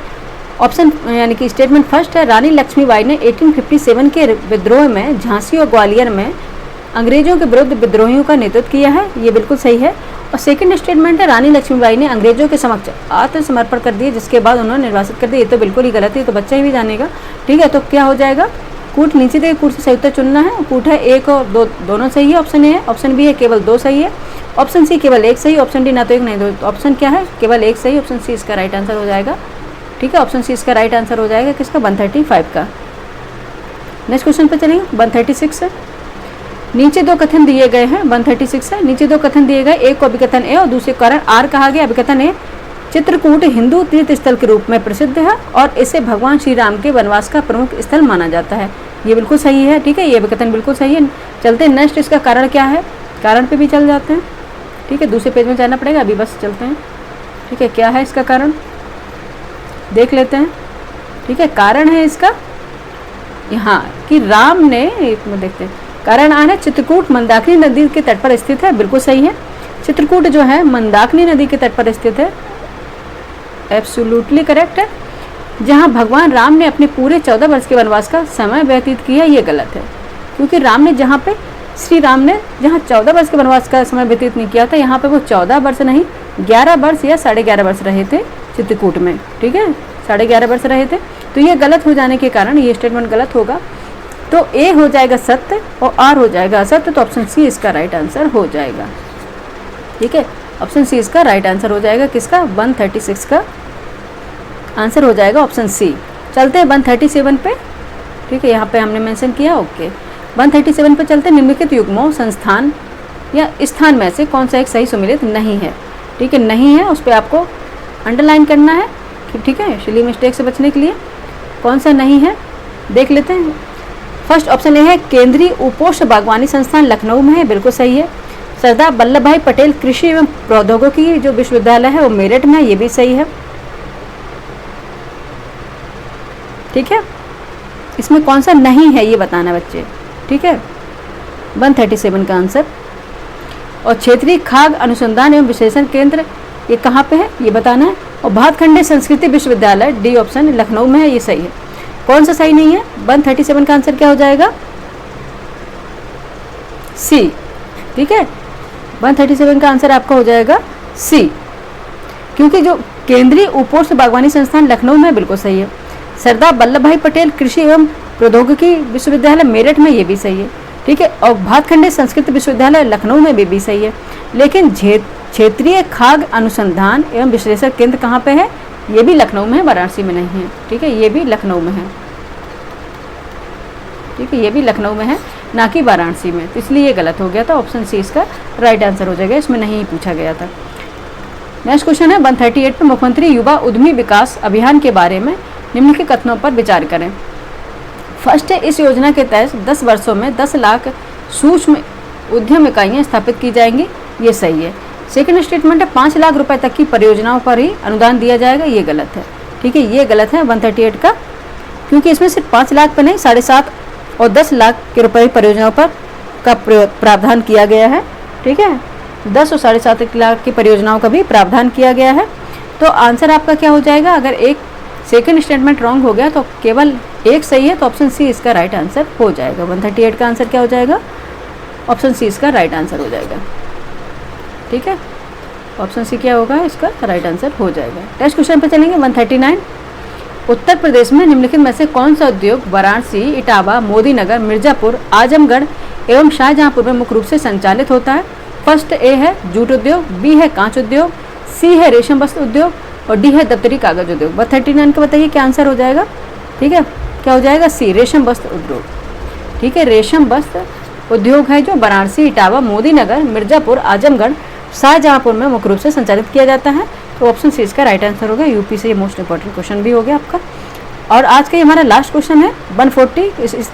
इनके कथनों में से कौन सा कथन सही है? फर्स्ट स्टेटमेंट है कुंभ मेला केवल प्रयागराज और हरिद्वार में आयोजित किया जाता है, बताइए क्या है सही है?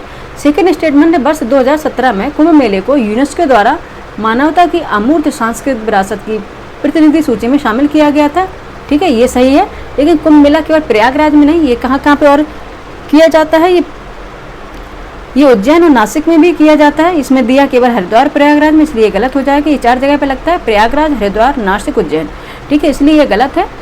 और सेकंड स्टेटमेंट है कि वर्ष 2017 में यूनेस्को द्वारा कुंभ मेले को मानवता की अमूर्त सांस्कृतिक विरासत में शामिल किया गया था, ये सही है। ठीक है, इसके सही हो जाने से आपका आंसर कौन सा सही हो जाएगा? केवल 2 स्टेटमेंट सही है, तो यानी कि ऑप्शन बी इसका राइट आंसर हो जाएगा। ठीक है, यहीं पे हमारे जीएस के सारे क्वेश्चन कंप्लीट हो गए। ठीक है, फर्स्ट पार्ट यानी कि पार्ट ए में हमने 70 क्वेश्चन जीएस के करा दिए थे, और ये पार्ट बी था हमारा जिसमें हमने 70 क्वेश्चन करा दिए हैं। पूरे 70 + 70 140 क्वेश्चन जीएस के कंप्लीट हो गए हैं। और नेक्स्ट पार्ट में हम हिंदी के क्वेश्चन लेके आएंगे। 60 क्वेश्चन रहते हैं हिंदी से, वो हम लेके आएंगे। इस तरह से हमारा ये जो थर्ड जो प्रैक्टिस टेस्ट सीरीज़ है घटना चक्र की, वो कंप्लीट हो जाएगी। उसके बाद हम 4th टेस्ट सीरीज पे अपने चलेंगे। और 5 टेस्ट सीरीज हैं और 2 टेस्ट सीरीज बकाया रहेंगी बच्चे, वो भी हम जल्दी से करा देंगे। आप लोग बताइए, काफ़ी मेहनत लगती है पढ़ाने में, 2-3 घंटे का लग जाता है। बहुत कोशिश करते हैं हम कि इसको लॉन्ग वीडियो ना बनाएं, लेकिन जब 70 क्वेश्चन कराएंगे थोड़ा बहुत टाइम तो जाएगा ही। बच्चे कमेंट करके बताइएगा ये क्लास आपको कैसी लगी, अच्छी लगी है या बुरी लगी, दोनों में कमेंट करना है आपको। और प्लीज़ लाइक कीजिए, सब्सक्राइब कीजिए, सपोर्ट कीजिए। ठीक है, जिससे कि हमें मनोबल मिले अच्छे से अच्छा कंटेंट बनाने के लिए। और बाकी आप कौन सा क्वेश्चन है जिसमें आपको कन्फ्यूजन है, आपको नहीं आ रहा है, वो भी कमेंट करके बताइए। ठीक है, आपको अगर कोई क्वेश्चन नहीं आ रहा है तो वो भी कमेंट करके आप बताइए, वो क्वेश्चन दोबारा से बता देंगे। ठीक है, थैंक यू फॉर वॉचिंग बच्चे।